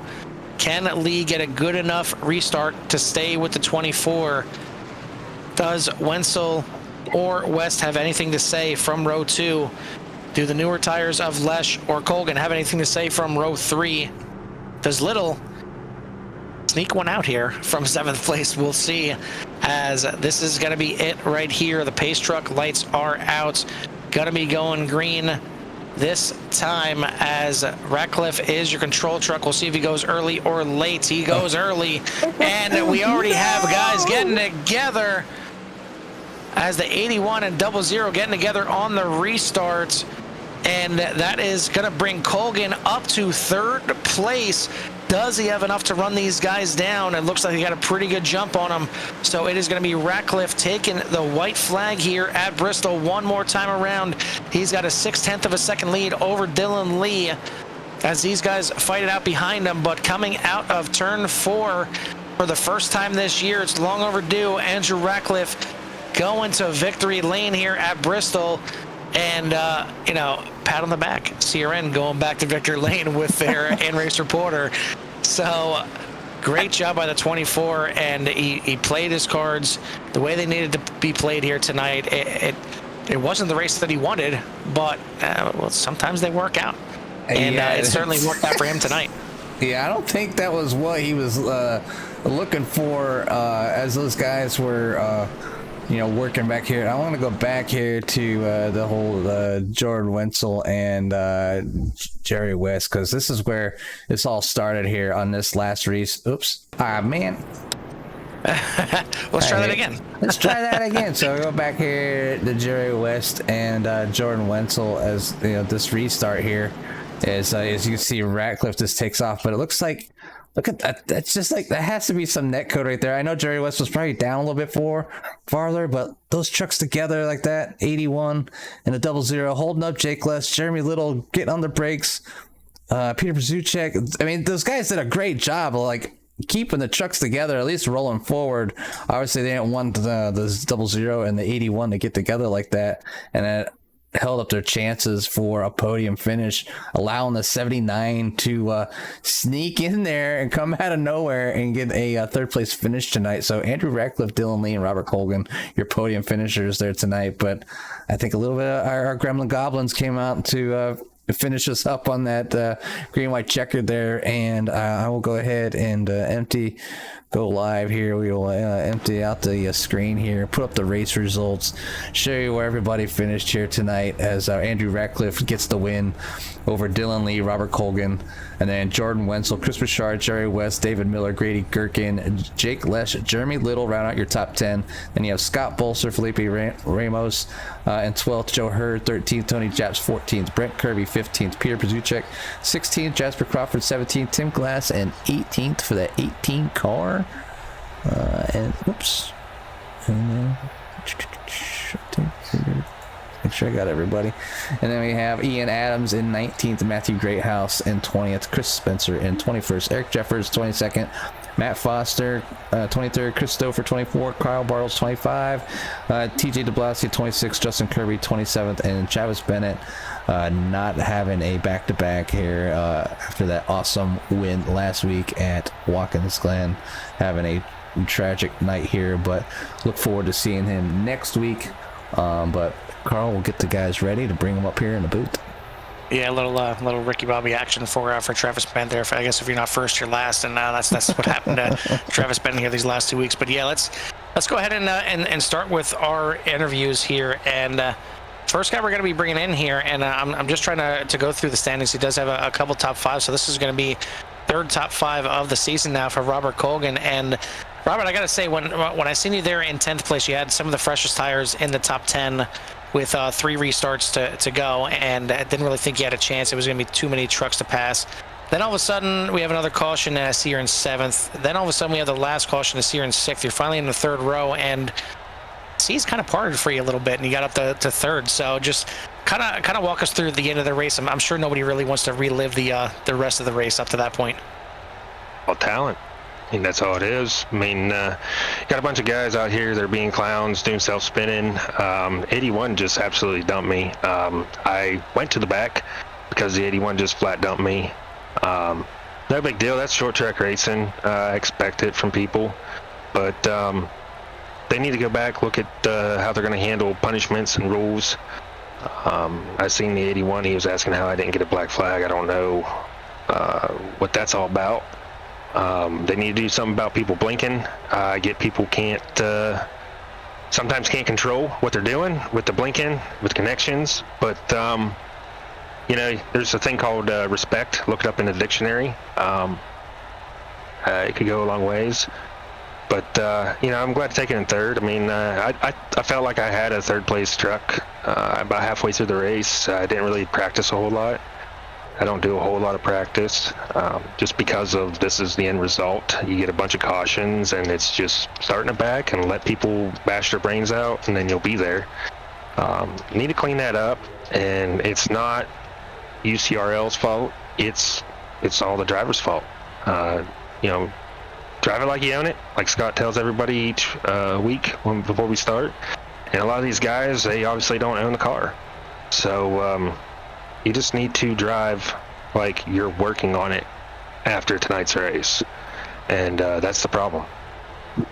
Yeah, it seemed like a lot of guys realized by halfway, if not earlier, that it didn't seem like there was going to be any kind of green flag run, so everybody was just getting a little more aggressive than they normally do, and trying to go for moves that weren't there at times. But I'm not sure if there was issues with the server as well. I know, certainly there was no issues with the server. It was pure. There was a big netcode actually. There was netcode at one point. There was a truck in between the two guys. So there's certainly some issues, but there was a lot of guys just certainly driving a little more aggressive than they probably should have been here tonight. There's going to be netcode. There's always going to be netcode, no matter what. But tonight was not netcode. Tonight was not netcode. I should have not finished 3rd. I shouldn't be here. I restarted 6th. And I don't know if it was the 00 coming down on the 81 or the 81 coming up on this 00 on that restart. I mean, thanks. I got 3rd place. You guys aren't here. I am. But you got to drive with your head. I mean, short track racing, it's beating and banging, but it's not taking people out and wrecking each other. That's not what racing is. I try to race everybody clean. I don't go out and do anything intentional to anyone. Some of these guys they just need to learn. Driver etiquette has gone out the window. I seen a thing the other day about what's changed with racing, and it's purely driver etiquette. These people, a lot of these guys are younger drivers. They don't understand driver etiquette. They just see the clips of Dale Earnhardt dumping a guy, and they say, "Oh, that's racing. I want to go out and be like him." So yep. That's literally what it is. Like, you got to drive with your head. There's a time and a place to dump a guy, even if, let's say, someone hits me, and I want to get back to him. I don't go into an 8-pack, into an 8-truck pack and just slam through the guy and just wreck him and say, "Oh, I got him back." You realize how many other innocent people you ruined because of that? There's a time and a place to do that, and these guys need to learn this, and then it'll be fun racing. Because when we did go green flag and we were racing, it was fun. It was good racing. But these guys need to learn that. This is a lot better league, and Scott does a very good job. I mean, I don't know. I think he does it by himself. Hats off to him, though. I mean, he does a good job trying to monitor it as best as he can. And by talking to him, I talked to him a couple of times. He has a good head on his shoulders. So this is the driver's fault. This is not the league's fault. This is the driver's fault tonight. And it's just a poor excuse of racing. I don't even feel good about being third. I wish I could have earned it better. Yeah, next week, hopefully, with the track spreading out a little bit, and hopefully, maybe some discussions with the drivers that'll get a little bit cleaner going into to Michigan, because there's plenty of talent in this entire field that you guys have put on great races. This one obviously was I no sugarcoating it. This was the worst race of the year caution-wise for you guys. So I know there's more talent in here than this. So hopefully you guys turn that out. But either way, I mean, it may not have been a deserved one. You may not feel good about it, but it's still a podium for you. So it's still ultimately a good night. Maybe not the way you expected it or wanted it, but still a good showing here in third place. So anybody you want to send a shout out to or any thanks to before we let you go? I mean, I feel like I got what I should have gotten the way I was running. So, I'm happy. I mean, when we got going green, it was good fun racing. Just shout out to my teammates, TJ DeBlasi, Kyle Bartles. They got the short end of the stick early in the race and they just said, we're going to go to bed. And Joseph Hurd, staying in the race. I wish I would have been able to make last week. I had some things coming up, but hopefully this will be a good bite back into the points. But just thanks to my buddies. We just come out here for some fun, and thanks to all the guys that were running clean with a good head on their shoulders. Hopefully we whittle out the bad eggs, because there's honestly only a couple ones in there. Most of the guys in here are pretty good guys, and they drive pretty clean. So just a couple of them bad eggs, but things work themselves out. All right. Well, we'll let you go, and hopefully we can see that a truck up there towards the front a little bit more, and a little bit cleaner situation next time. Sir, thank you. Oh, and shout out to you guys. You guys do a good job, and I'm sure you were probably just bored and probably got up and grabbed another couple beers. Well, we did get in the love to hear it for about 5 laps, so we were happy about that. But yeah, either way, we'll let you go, buddy, and we'll talk to you soon. Thank you. All right, lad, your third place finisher, the 79 of Robert Colgan. Now we'll bring in our second place finisher, Jimmy. Why don't you go ahead and take the number 2, Dylan Lee? Hey, Dylan, Jimmy and Carl up in the booth. You copy? Hey, Jimmy, what's going on? Hey, not much, buddy. Hey, you had a pretty eventful race here, as definitely more cautious, I'm sure, than any of you guys ever wanted here tonight at Bristol. But when you guys were running green, you kept that 2 truck for the most part up front for the most of the evening. Can you just give us a little rundown of some of the good points of the race here coming down to the end? Well, eventful is an understatement. It was a wild ride. Didn't have a good qualifying run whatsoever, 14th, and didn't really vibe with the truck early on. The track was not really rubbered in enough yet for at least me to feel decent in the truck. Later on in the race, or early on in the race, about 20-something laps in, lost the rear end, tried to catch it, nosed it right to the wall, used my reset up real early, didn't enjoy that, and it was just trying to figure everything out from there on out. And then I found the magic line that was working for me on that high side. So a lot of people were going low. That's fine. That gave me my line, and I got around them. But the cautions helped out a ton with tire wear.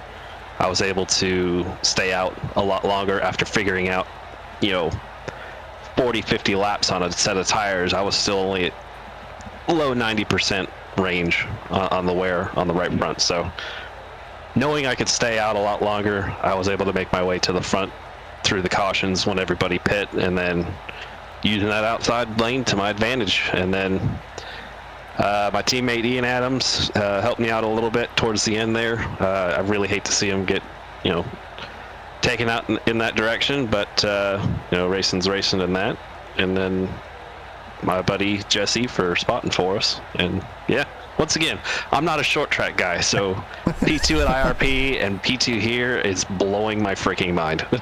I mean, you might not be a short track guy, but you're definitely making it work. And now, right there at the end, the last caution, Andrew Ratcliffe kind of gave you the okey doke, thinking you were going to go going early all them times, and then that one time he decides to hold it just for a little bit longer, made you jump, and then you had to check up to let him go by so you didn't get that black flag. What was going through your mind at that point? Oh man, that was a huge mess up on my part. I was trying to anticipate the jump, and I screwed that one up big time. I was trying to stay on his outside so he couldn't cut up in front of me and take his line through 1 and 2 and get the jump out of turn 2. But every time, it's so difficult being P2 on restarts. No matter where you're at. I definitely agree. It is one of the hardest positions on the track. I'd rather be P3 or 4. yeah. At least you can see what the leader's doing. No, I tried to anticipate it. It didn't work. I checked up way too much, and then he took advantage of that. And I mean, it is what it is at that point. I'm just trying to hold on. Yeah, they did. The field, I would say it was kind of like a slinky effect through the back of the field. You guys were able to maintain that, and then somebody ended up getting sideways, which pulled out the final caution. But yeah, it definitely choked everybody up. It was sorry. It was sad to see. It was like, oh, we got him. It was like a great fake out, But you did a great job tonight, and it's good to see different people running up front. And Ian Adams had his own incidents, and it was surprising to see him back up front there after some of the incidents that he had. So give him a lot of props to helping you out and helping you get that finish up there as one of your teammates. But we'll give you a little bit of time to give any shout outs and thanks that you might have before we let you go and celebrate. Hey, I'd like to thank Jesse, Vincent, Ian Adams, you guys up in the booth for putting this on, Scott for putting the league on. I know it was a rough night tonight, but we all made it. So just appreciate everybody putting on a good race when it was green. Yeah, we appreciate the shout outs up here in the booth, as well as next week you're off to Michigan, so hopefully we'll catch you up here in the booth again. I hope so. Big track. I like them. All right, we'll catch you next week, Dylan. All right, thanks. That your second place finisher, the 2 of Dylan Lee. Now it took a little bit longer than he wanted to, but CRN back in the victory circle. So thanks to Andrew Ratcliffe for bringing us back in here. It's been a few races, so hopefully we can string some more together. But yeah, I mean, pretty much exactly the race you wanted. You talked about before the race, and short runs the entire race is right what you were looking for. No, I wouldn't say that. I was actually looking for the long run. But it just worked out at the end because we got just a long enough run there. We got about a 15 or 20 lap run, and I was leading at the time. I was like, it's lap 40, 50 to go. The tire, if I pit here, my tires are just good enough to where I can make passes on the bottom. And I went from 7th to the lead, and when I got there, I was like, not pitting again. That's it. And because I knew when I got to that lead that that no one was. I didn't think that anyone was going to be able to get by me cleanly, because once I get out front here, it's just repetition. And I've run here a lot, and just had to pick up the pace a little bit. Couldn't run the long run pace, and it's a shame because I love weaving in and out of lap traffic. I love saving tires, but it just didn't go that way tonight. It's unfortunate.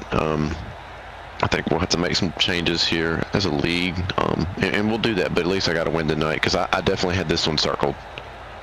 Yeah, and it certainly paid off nicely for you. And regardless of the qualifying effort or not, you were able to get that thing up to the front. And I mean, these races, in my opinion at least, are the toughest ones to win because, like you said, you're trying to figure out when essentially do you make that last pit stop, because guys behind you, even from second place on back, are going to be trying to do something different. They're going to be trying to get fresher tires. They're going to be trying to make those runs at you. So it's really the toughest strategy races, in my opinion, compared to ones that go green the entire way, because you kind of have your decision, you make your bed, and that's it. But these, you have a decision every 10 laps, the way it seemed. So what was it like those last few restarts? We seen you get a great restart. I think it was like 3 restarts to go there at the end, and you were out to about a second over the first lap, and you just had a fantastic restart. And then seemed like the next restart, it looked like Dylan tried to get the jump thinking you're going to go early, and he got him with the okey doke there a little bit. So what was it just on those last couple of restarts to try and make sure you got that good clean run and good lead into turn one? Change the launch point up. I went the one I got the good one on. I went it was almost, I didn't go immediately as the pace track went on, but it was about almost to that white line on the bottom, and I went there. Then the second to last one I went as soon as he took off, and I knew he was probably going to try and jump it there, and I was like, I'm going to have to wait a little later here. So it really just being inconsistent there on the restarts. Don't give them a blueprint of what you're going to do. Just constantly change it. That's the key to getting a good launch. So right there, you heard it, guys. Just inconsistency wins. It's exactly on restarts. exactly. You can't be dirty with it. You can't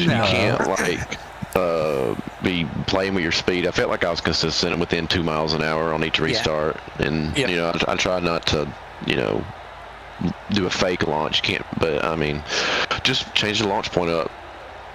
Yeah, we didn't see any big checkups where you're like slam on the brakes or nothing. Just like that one, it looked like you faked him out or gave him the okey doke. He just anticipated way earlier than because you waited a little bit farther before you took your launch. But there was no change in your speed. He just decided to go a lot earlier and realized oh crap, I just not what I want to do. So he had to check up so he didn't pass you. And I could have made it worse, because when I saw him launch, I could have been really mean and just waited, and that would have really caused chaos. But when he launched, I was like, all right, now I'm going to launch, because I know he can't beat me to the line. So when he launched, that's when I was like, okay, I'm going to launch now. I could have probably destroyed the field there. And that's not the right thing to do. No, you did the right thing. No, it was a good move. It just looked good. Yeah, it looked good though. So you had this one circled, and for the second half of the season, you are undefeated. Got to ask, what are some other tracks that you have circled for the second half as you try and make your run back up through the standings? Well, that's the thing. I'm not really sure how many of these I'm going to be able to do. Like I say, I officiate basketball, and I had to miss last week because of it. I'm probably going to have to miss next week because I got a 2-hour drive there and back. So, I'm looking at the schedule. Let's see, Truck Series. We're at Bristol. Honestly, Michigan's one I could probably win at. That's probably one of my better cookie cutter tracks. Not Richmond. God, not Richmond. I wish they just feel your pain on Richmond. Oh Lord, I hate Absolutely. Richmond. Nashville Fairgrounds. Kansas. Kansas is a good one for me. North Wilkesboro, well, I would say North Wilkesboro, but Grady has some secret formula that he has there. Grady is just, I don't know what he does there. I thought I had a really good shot until I ran the 87s with Grady last year, and I did win it, but it was only because of strategy. He spanked everyone the whole night, so question more, I have North Wilkesboro circle for second, because I anticipate 46 being in victory lane there. Charlotte, I'm pretty good at. Gateway, whatever. Well, hopefully we get to see you as much as possible and try and knock down some more wins here. But obviously, life comes first at times. But congrats on the win here tonight. Once again, thanks for bringing us back to victory lane here in CRN. But before we let you go, anybody you want to send a shout out to or thanks to one last time? Got to thank Scott for putting this league on. He's going to be in a tough bind over here this next week. And, what direction we need to go here? What rules do we need to change? Because tonight's race sucked. I'm just going to be honest, and I don't really understand it. I thought it'd be better because I thought Martinsville was bad, but then IRP was pretty good. We did pretty well at having some great runs there, and I thought tonight, okay, we learned our lesson. I thought tonight would be indicative of IRP, but it just wasn't. We'll have to make some changes, but and I know Scott's as good as a league manager he is. He's going to do overall what's right, what we have to do to be better. And I thank Scott for the setup too. I thought the setup was really good. Maybe the setup was a little too good because I felt like it rotated a little. I felt like it was a little tight, in the center. I wish I could have I would have been a little more hairy, maybe get into the center where you can't just throw it down in there. You kind of got to ease it into the corner. Maybe the key is making this up a little harder to drive. The 87 cars, we ran Hickory Speedway. In the 87 car, how big, those are big bricks. Mm-hmm. Yes. Yes. And that was one of the best races of the year. We had like 3 cautions. Maybe the key is making it harder to drive where people cannot be as aggressive with it. And we'll just have to see. But yeah, that's kind of what we found in other series where, you know, we think going in that, you know, this track or this race or whatever is going to be a you know what show, and it ends up being really good because it seems like the tougher the cars are, the more you find the drivers and the more people have to be kind of tentative. And you're worried more about keeping your own car under control than you are just trying to dive bomb somebody or try and make some aggressive passes because you feel that comfortable in the car. So yeah, that could certainly be the case here tonight. And dive bombing someone in the 87 cars, that never goes well. You just spin it immediately. No, yep. Either the back end's going to come around or you're just going to plow like a dump truck. But good race here tonight. Good win, first one of the season, and you know you've been up there for a lot of the races in the first half, so I wouldn't doubt that we see you up here again in the top 3 for the second half. So congrats once again, and we'll let you go. Thank you, guys. Your winner here tonight to the 24 of Andrew Ratcliffe, and yeah, I mean, short track racing, Jimmy, it can get a little hairy, it can get a little touch and go, and I think it was just this was kind of the worst case scenario here tonight. I think the truck was a little bit loose going through the middle of the corners for some guys, and they were over rotating. Some guys over rotating just going into the corners, just not getting a comfortability for the truck. Then he had some other guys, you know, just having some issues with either blinking or netcode coming into play. Then once you got to about halfway through the race, guys starting to realize that it was going to be a bit of a caution fest. So they're trying to get as many positions as they can, as quick as they can. That never spells out anything too good either. So just kind of a whirlwind and all coming together in one night. So hopefully, you know, chalk this one up. You know, it's done, it's over with, and it's pretty much the worst case scenario coming here tonight. Now, you know, just you shake this off, get the cobwebs off, and head to Michigan with a clean slate, and hopefully everything gets cleaned up. But you know, these guys all have enough talent in this series. We've seen it earlier in the season to have a great race, and I'm expecting nothing less at Michigan. Yeah, the drivers here are great. They continue to just put on, you know, or just show great signs of, you know, just what they can do with the truck. And just one of those nights, you know, whether they're overconfident, underconfident, don't like the track. I mean, it happens, and I know it's hard to swallow sometimes, and it's not what they want to do. The Gremlins came out a little bit tonight. They were there. They didn't help things anymore either. So, I mean, there was some small touches, you know, just the truck getting around. You know, the big thing that I talk about in a lot of races, and when a lot of guys are coming in and out of the pits, there's just a little bit of patience goes a long way, and it might just get you an extra lap or 2, or maybe even 10 or 15 when it comes to some of these races. You know, and you know, you might have a run on somebody, and you really want to take it, and it takes a lot in a competitive person to just not, you know, like, I want to get my nose in there. I think I can get by him, but if I maybe wait another lap, maybe he'll mess up and I can really get my nose in there, and then it'll be a clear, you know, a clean pass.